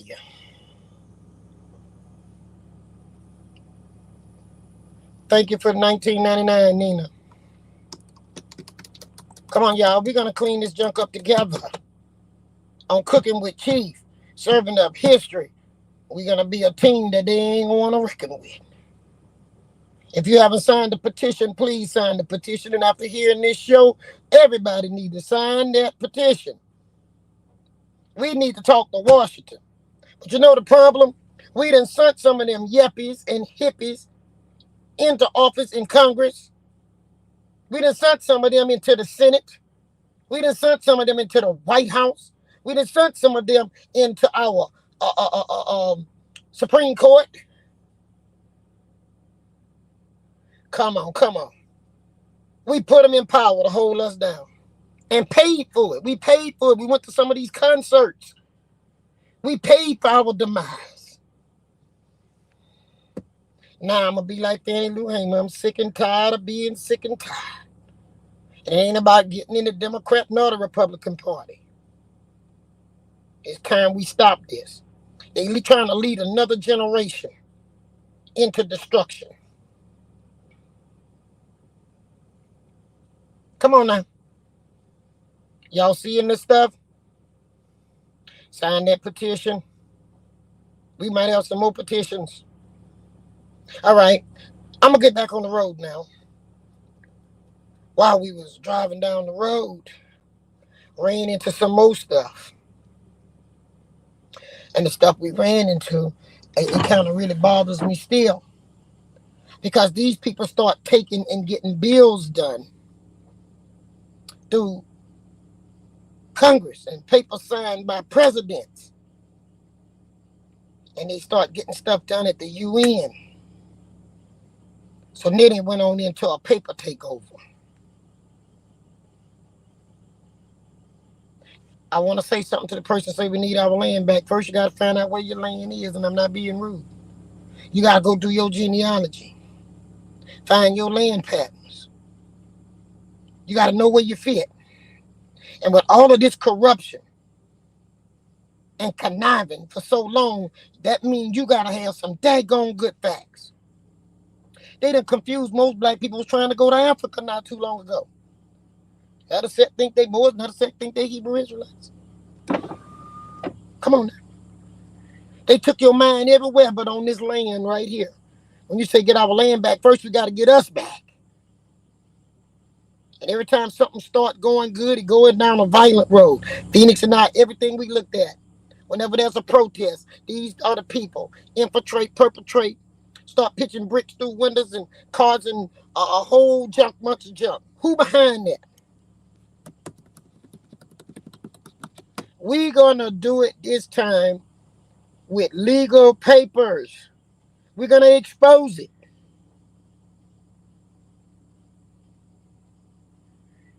That's the best fight. Look at their names out there. Even the y'all know I love the song "It's a Good Day to Die." They just about to make me mad with the song when I found out it was connected to one of the movies that was like one of the movies that Goat did. Nobody didn't know Goat was in the music and movie industry. He came there to New Orleans, and I guess he just made them just think they was everything when he take them to a sweat lodge that don't have nothing to do with Shatta. Why we And want they to? pay wait, but they paid $2,000 to join this to be in their sweat lodge. Why in the heck would I go to a sweat lodge when it's hot down here? I'm sweating already. What fool gonna pay $2,000 to sweat when you can walk outside your door and sweat? All of those gimmicks and games came from them. All that was a con game that came out of the summer of love. Found its way over into the summer of soul. Masqueraded its way into Woodstock. Dominated the music industry. Destroyed the communities and the children. Because nobody wanted to go back and look down their road. Because they knew it wasn't good what was back there. Because a lot of them was with that. That's right. We're going to whip them with the pen. We're going to put this stuff out of there. Y'all congratulate Phoenix Moon on hitting 10,000 on her YouTube. Congratulate her. Oh, Phoenix, you got fire coming. Fire coming. It's because y'all want the truth. It ain't about she making a lot of money. Because she not. I'm right behind her heading for the 10,000. It ain't a lot of money. So we ain't doing this for money, huh, Phoenix? Definitely not that. Oh, Phoenix, you got hands up. Congrats. Look at you, Phoenix. We love Thank Phoenix you Moon. all. I love her. She don't mind going down in them rabbit holes.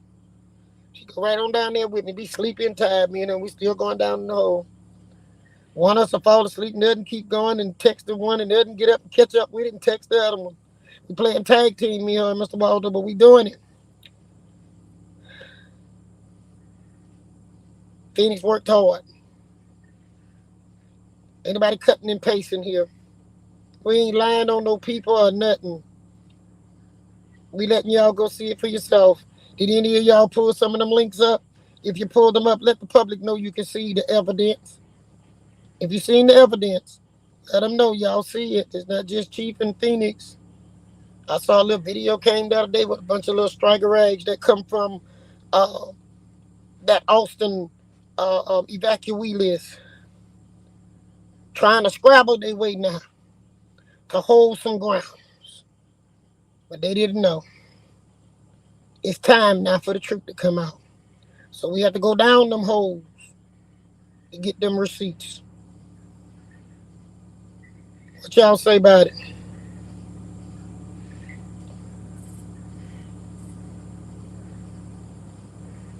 I'm letting y'all give Phoenix all of her praises. She deserve them. She deserve them. Yeah, we looking back and we coming back with fire. Yes, we are. And you know what? They don't like it either. They don't like it because while they talking all that other smack, they ought to talk this. The part they played. Tell them bring that to their channels. The few of them that's still living, because this junk was when they all was in their teens and being 20-year-olds, 24-year-olds. Now they but looking for old folks pensions, can't see good, and have not came out and told the truth. Come on, Phoenix, you still there? Because they Yes, keep. ma'am. What you say about this drive we've been on? I'm gonna pump the gas the next time we stop.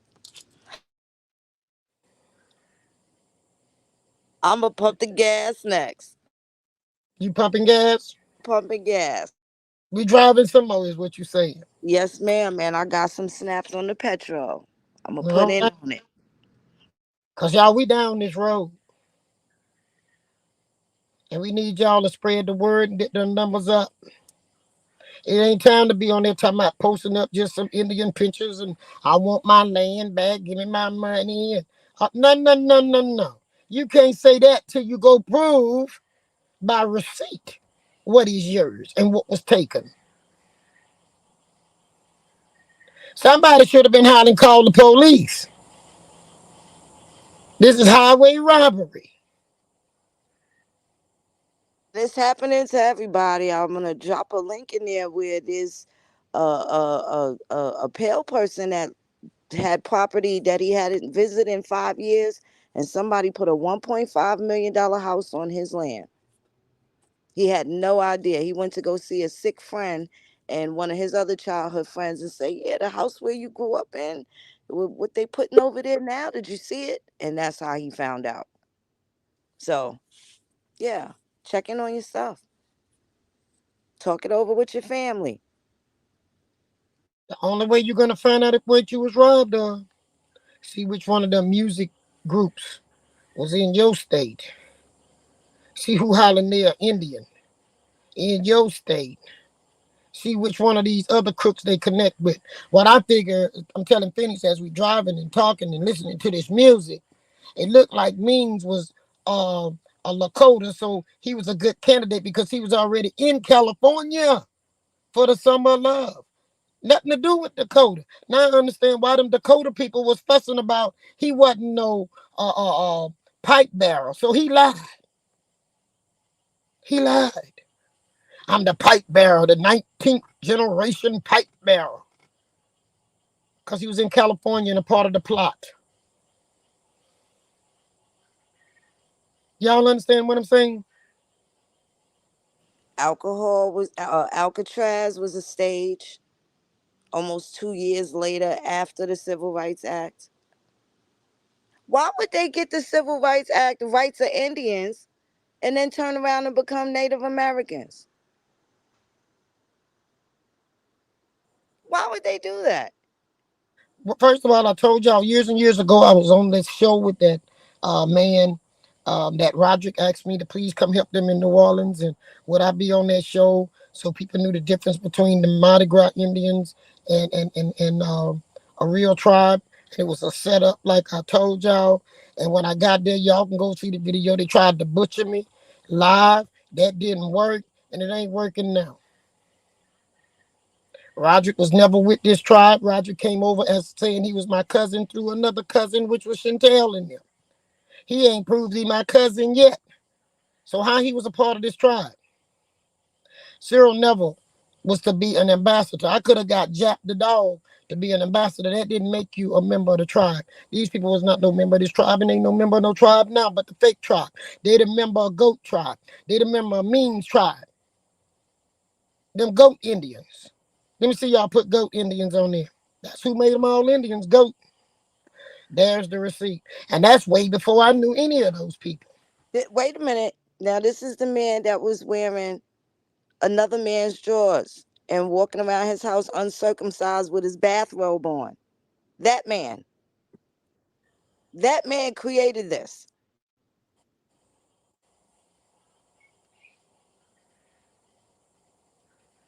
That's right, Evan. Those people were complaining about they were being frauded.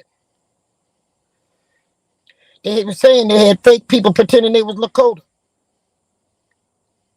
And because he was born on a reservation, that don't mean he was born on the Indian reservation. He could have been born in Dakota, Dakota. People are born in Bofa all the time. That don't mean you're Indian. People born in Oklahoma don't mean you're Indian. But I see Goat finally made his way to being from Oklahoma, Cherokee. Also, did High, you notice oh, he was the high on mushrooms when he was revealed that he was an Indian. that's right, when he got his name and he realized he heard he had some Cherokee in his So y'all family. in these chat rooms and these people come in to my they're Indian. Ask me if they are Goat Indian or Means Indian.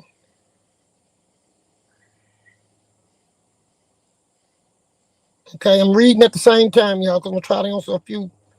Yeah, they got them goats running across there. We gotta add the I gotta add a goat emoji on here. Emoji. Y'all Yes, ma'am. gotta get us a goat. When we see them people, we know we dealing with goat Indians. And wait a minute, y'all know what goat Indian mean? Somebody write it in there if you remember. What is a goat Indian? Break his name down.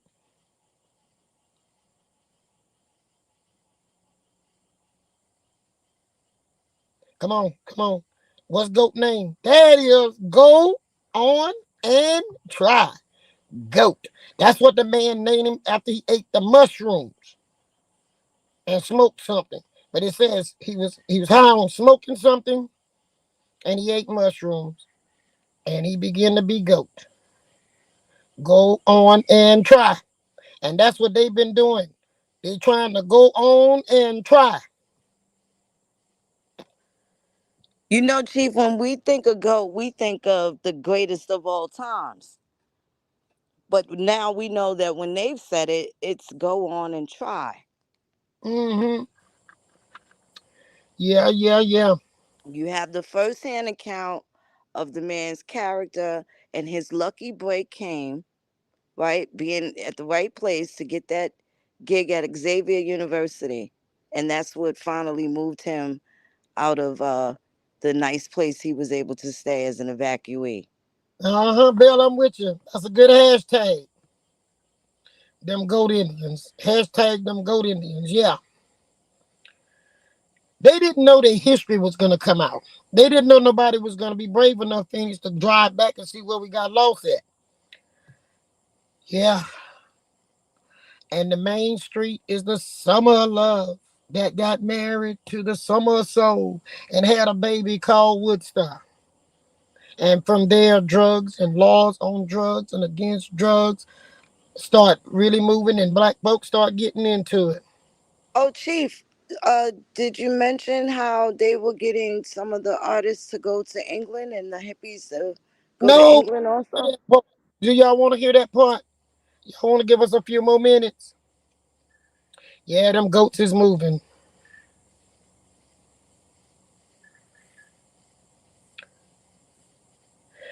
Vinny said y'all want to hear how the music went overseas.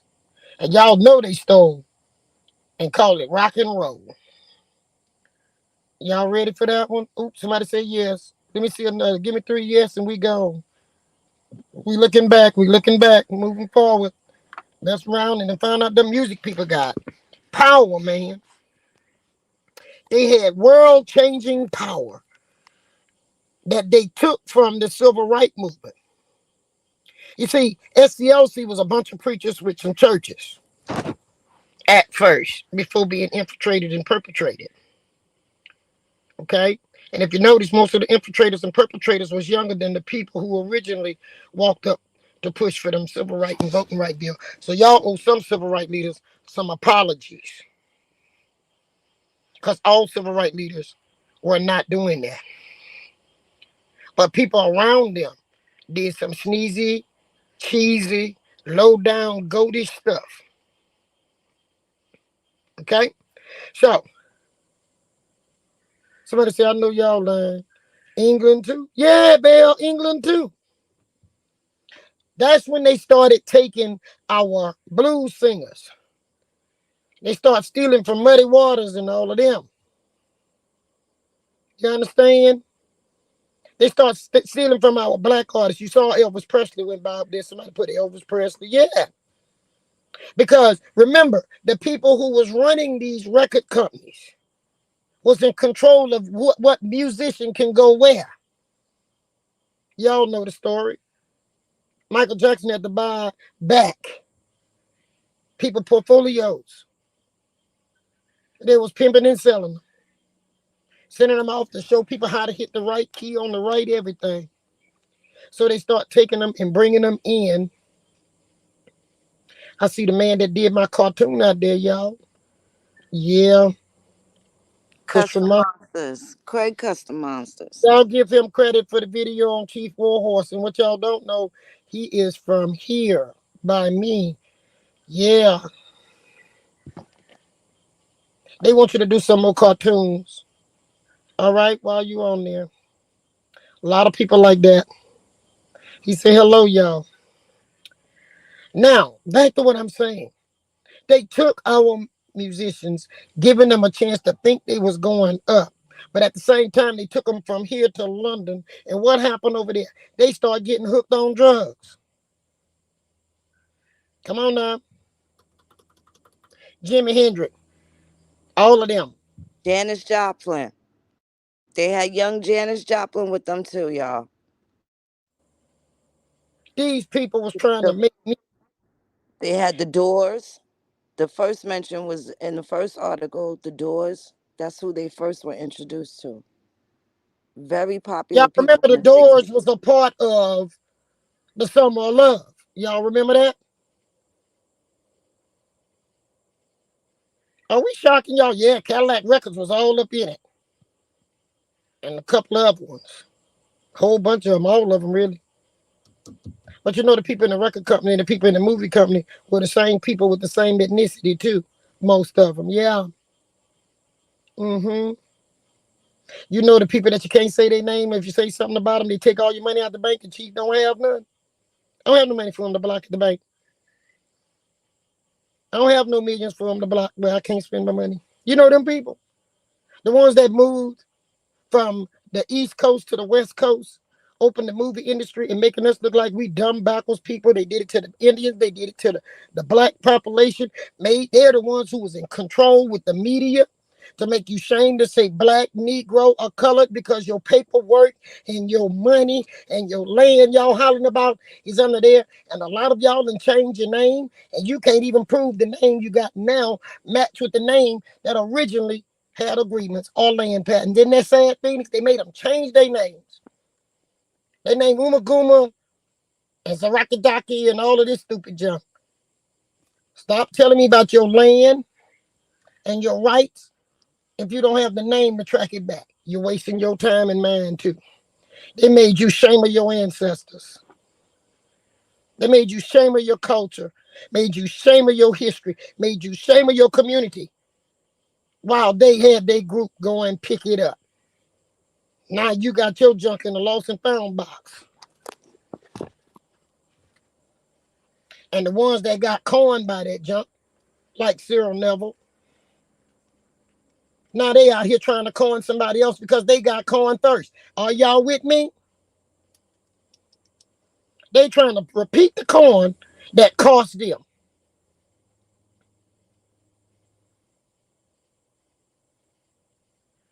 Yeah, I said Jimi Hendrix. I hate seeing all the corruption too.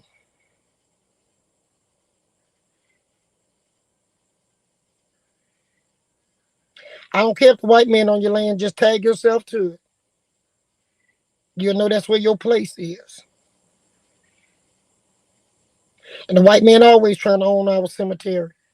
But if y'all go see that thing, that goat wrote is about capturing people and sacrificing them and about sacrificing babies so that they movie and music grow. All that came through Goat Carson and them. Now, how many black people? Yeah, Rick James. Yeah, yeah, yeah. We lost some good ones.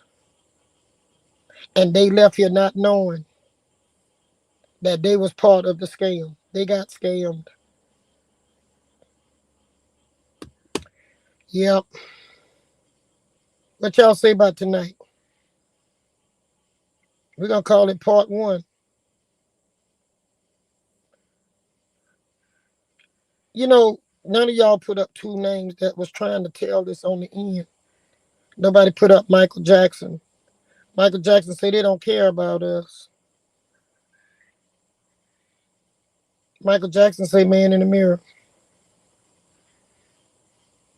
What about Prince? Anybody rebelled or got ready to sing about what was really going on? They went out just like Martin Luther King and Malcolm. I told y'all Harry Belafonte told me that Dr. King told him that we integrated into a burning house. And the reason we integrated into that burning house, I had to figure it out myself. Because I'm like, why would we go in if we saw it was burning? Well, it was about not going to the back door, go through the front door. We ain't know the kitchen was on fire, Phoenix. We messed around, walked in the house, got halfway. We was in a shotgun house, got halfway to the house. Somebody done closed the door. We got trapped. We've been trapped here for a long time, guys. In that house that Dr. King was talking about, that burning house. Somebody locked the front door when we went in. We didn't leave nobody out to watch. The enemy locked the door and he locked it with new laws where you can't say this and you can't do that. I said about the name you can't say, I'm going to say it. I'm talking about the Jewish community that controlled the music and the movie industry. And there are good Jews, bad Jews. There are good Indians, bad Indians. There's good Chinese, bad Chinese. Good black folks, bad black folks. So why would you pass a law that nobody can't say nothing about another ethnic group, even if they done did things to destroy another ethnic group? We are suffering today because a bunch of drug addicts was able to lock us out. Experimental drugs and experimental sex. Summer of love. Yep, Chuck Berry went over there too. They stole from him Whitney Houston. They took her out. I Why put did the I put the aim sign in there so y'all can see the peace sign that it was derived from, like the peace sign they was holding up during the summer of love when they was on their hippie stuff. The peace sign is in the form of Indian feathers. And if you notice, the hippies had on deer skin, they wore feathers. Yeah, Little Richard, he went over there too. Come back on drugs. And they Yeah, used Little Richard. He took care of everybody. They used Little Richard up. He provided the Rolling Stones, the Beatles slept on his floor, slept on his couch. He fed them. When he ate steak, he fed them too. why only two things in America, two races? You can't say nothing if you black. Can't say nothing about Indian. You can't say nothing about being a Jew or Jewish. You can't say the Jewish doing you nothing wrong, and you can't say the Indians doing you nothing wrong. And when you go back to the summer of love, you find where these people who said they was the Indians who got high off of mushrooms and LSD and all of this junk. These were the people that determined who can do and say, and they was the ones that was friends with people like Nixon and them. They mamas and daddies had supported Nixon. They always had the Democrat and the Republican. They played both sides. They were playing to win. They didn't care about a party. Okay, and they won to an extent. To an extent. And why they won? A lot of innocent black people have died because drugs was put into our community. Yeah, Tom Ackland plays a major role. Y'all remember he told y'all, I said it started in the 70s, and he said, no, really, we started in the 60s. Do y'all remember that? If y'all remember Tom Ackland saying that, throw me some sweet potato and eggplant. Yeah, that's what he said. So he didn't lie when he was on stage, Phoenix. He knew where it was. That's right. And we lost a lot of people, you're right, even into the jails, the graves. People lost their land, and none of this was an accident. It all was done intentionally. Yeah, the war on drugs was war on all people, but they had the political power. They had the control of the music and the movies. Y'all with me? I'm gonna give y'all about 10 to 15 more minutes. We're gonna call it part one, and we're gonna go down this road some more. Y'all got a lot to go back and re-listen to. Okay.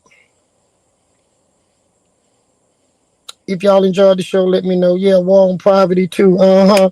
It wasn't poverty for us though. I mean, put us in poverty, not take us out. They bringing more people in now from the Ukraine, sending more money to the Ukraine, spending more money on them here than they spent on the people that done worked hard, that senior citizens. They don't help the people that worked in this country, built this country. We got to help people from Europe. Europe. If you're not from Europe, ain't no help for you. Yeah, that's why them writers and stuff is on strike. They finna do them now. They finna control them like they did the music industry. But they got sense enough to jump out there. Anybody ever saw music people go on a strike? No, they didn't. Ain't that something, Phoenix? Music Yeah. stolen, contracts messed up, but music was the key way. I believe Jesse had a hand in it. Did they just make Jesse Jackson the king of African Americans when he's supposed to have been Cherokee at one time, part Cherokee? He is card carrying Cherokee freedman by blood and That's Cherokee by right. blood. While it is you saying it just like I'm saying, they don't care about us. Hmm.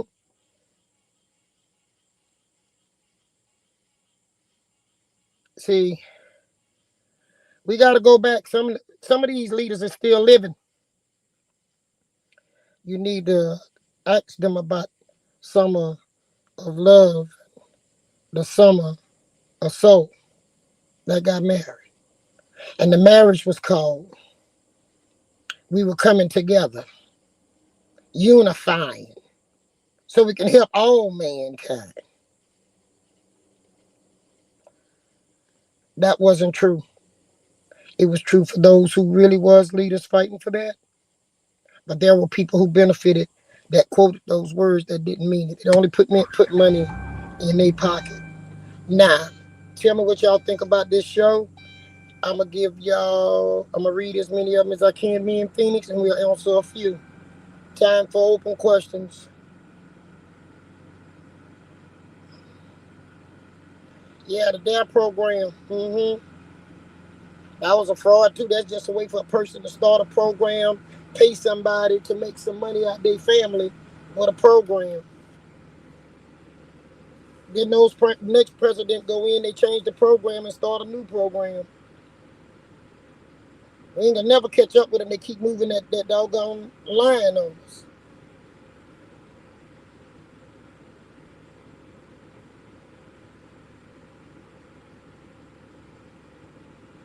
That's right. Get dessert on the replay. I will read all of these comments once we all. I'm just hitting some.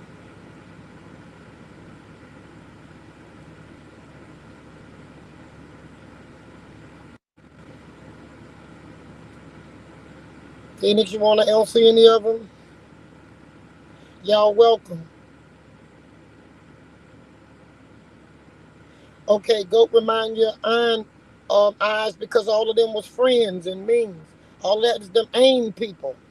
Yes, it is. And ionized Cody, believe it or not, the National Congress for American Indians, which is another, I don't know, fraternity organization that was established in Colorado, right, Chief?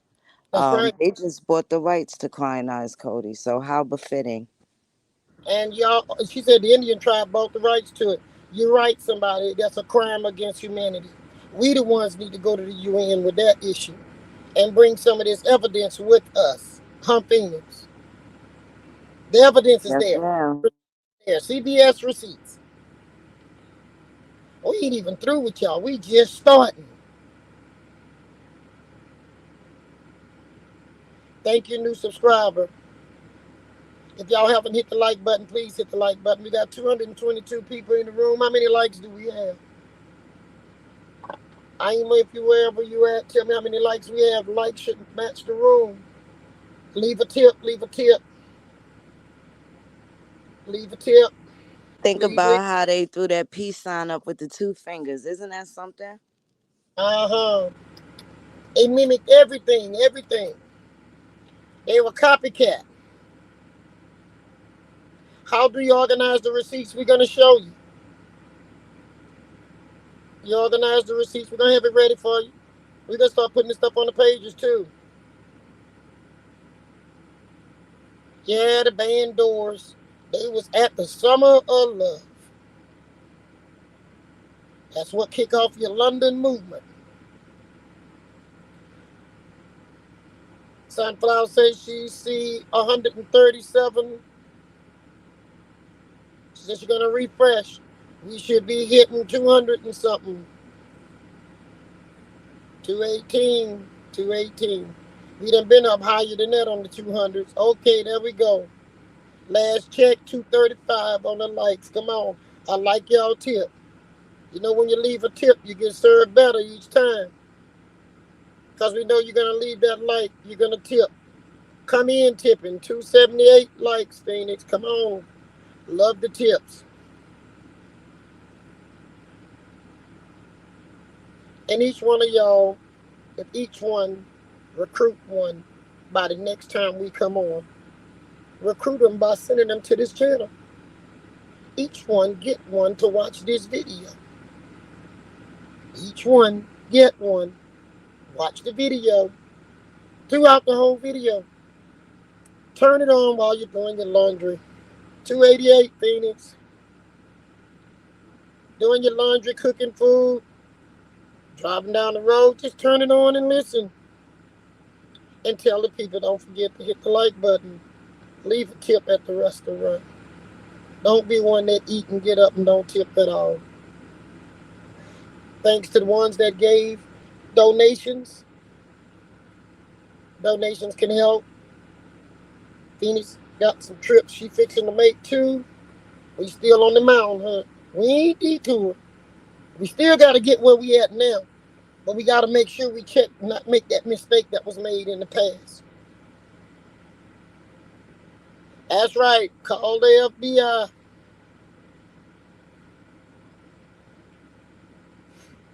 Tell them to go open summer.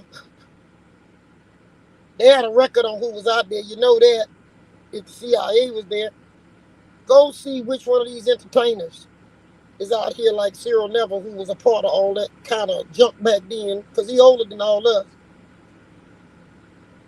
And traveling overseas and making money and not going to come back and try to scram at the end of the box.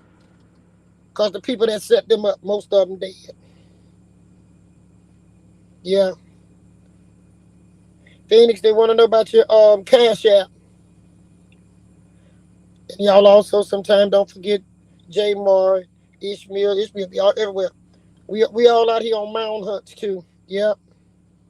We're gonna save Moundville. I've been on that for many years. Yes, There's other indeed. mound. Moundville, and we're gonna check out a mound too. We're gonna check out this Nani Wire. We're gonna go find the hole. We'd love to see the hole. Yeah, where's the hole they came out of?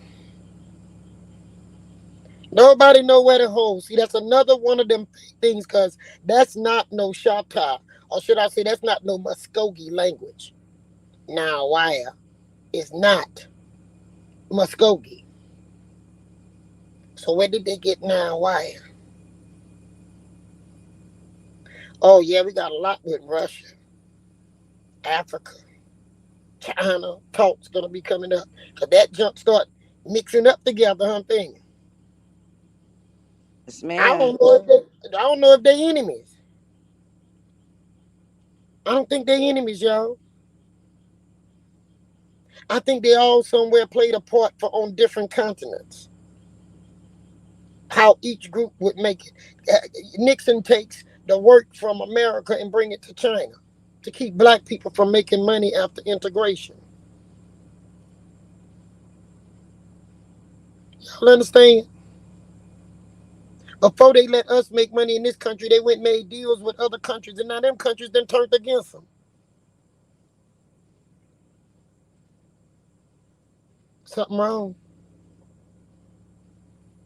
You got 12,000-year-old pyramids down here in Louisiana. Pyramids, not mounds, pyramid in the Gulf. But they're going to tell you about Egypt and Africa. And they ain't keep finding nothing over there but monkeys. When they dig so far back, they get another monkey. Trying to detour your mind to other places besides here. They done went in space, conquered that, named everything, touched everything. They done went down in the water to the oceans and the seas. But they would not touch America and tell you the truth.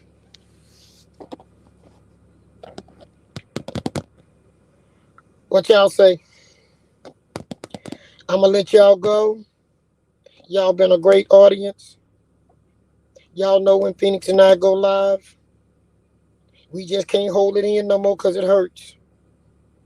So when we let a little bit out, it give us room to take a little more in to bring to you.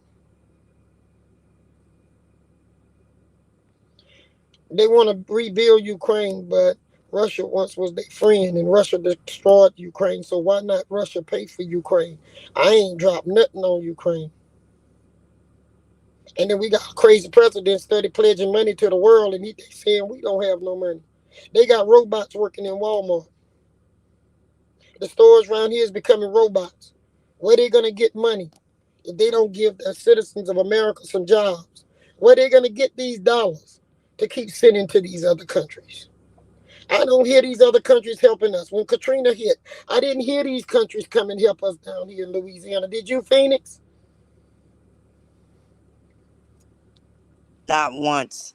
No, ma'am. But during COVID, they gave Oklahoma the money for $5 million for the potatoes that they didn't But feed them. Right. they didn't feed them because Oklahoma didn't get recognition as Indians until 1972. Mississippi banned the Choctaw in 1948. Where did these Indians get these recognitions at this later time? Those are not the people who were there in the 1800s. Those are not the people who traveled the trails of tears. Those are the people that was a part of this connection of power. And by them having power, they could create an identity that wasn't theirs. Well, let me ask you a question. If Yeah, the baby, they pulled Mississippi up people, refugees during Katrina. Yes, that's what they did. if the Mississippi Choctaw were recognized first in 1945, and they're the ones that came out the hole, when did the other people come out the hole? I don't know. That's some holes we got to find out about. That's down the road, some pieces. Because none of this junk don't match up. This ain't even an atlas that they gave. They didn't give you some kind of GPS. Some fool rode around in a van and marked roads that's not there. Turns that don't exist. Y'all ever been going down the road with GPS? Told you it happened the other day. Road run out. GPS was taking you there.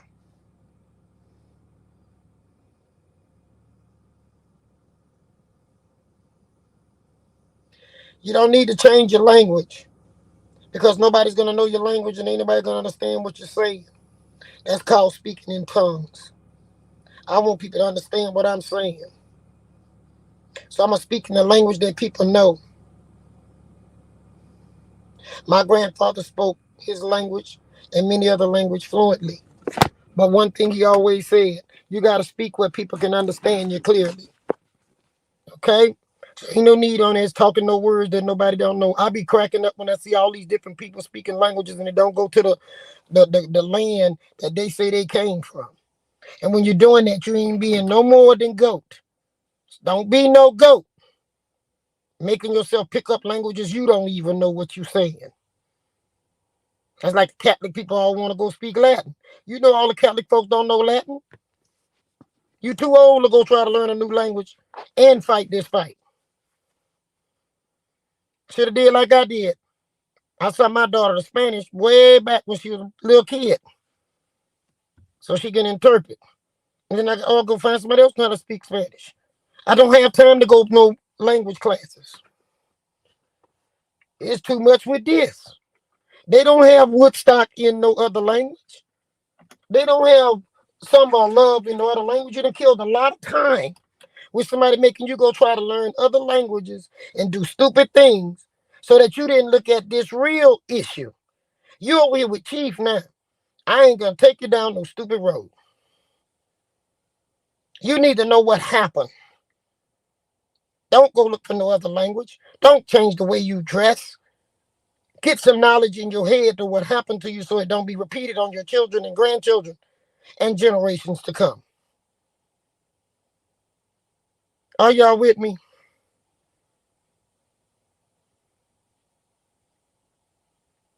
I'm gonna give you my closing remark. Phoenix, you can have your closing remark. I'm gonna say everybody stay safe. Find some unity within your family. We know all families don't unify. Not every member. but unify with those who want to be unified with. Ask your older people to tell you some history. Before I close on it, it just came to me. Phoenix, also, we were talking about when we ran across the stuff and we noticed where they told anybody not to listen to anyone over 30. Look how many years ago they told them don't listen to nobody over 30. And people fell for that. So they didn't listen to their parents and their grandparents, aunts and uncles. I'm saying go listen to somebody over 30. And I'm gonna tell you this: Goat lived to be old. Cyril never still living. He's old. Willie Nelson still living, smoking pot. He's old. Everybody old don't mean they have wisdom. Age don't make you wise. Doing wise things in your younger age and continuing to do wise thing and gain knowledge that is wise knowledge make you an old person of wisdom. But you can be a dumb, crazy young person, and that dumb, crazy young person can become an old, crazy person. Didn't go do that at that man's house. That man said he didn't change from 1968, the summer of 68. He was still the same thing: a crook, a liar, a thief, a drug addict, an alcoholic, and a hustler. Don't do that. Sometimes a young person can even give you some good advice. That's right. Gavin told me the other day when I got lost, he said, Mama, you should have got an atlas. That's right. And He he's gave you the 6. signal. The Atlas still got the road. That's what that 6-year old told me. So being wise can be young or old. It's what you exposed to.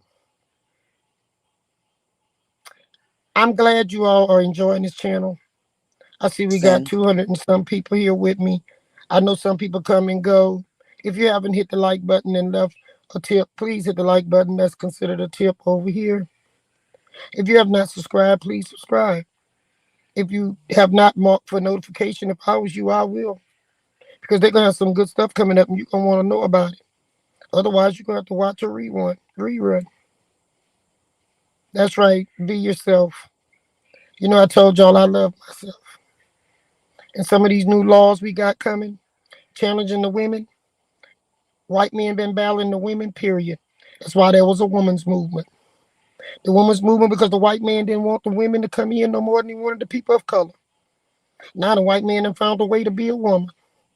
Now he a minority. He was the only one couldn't be a minority.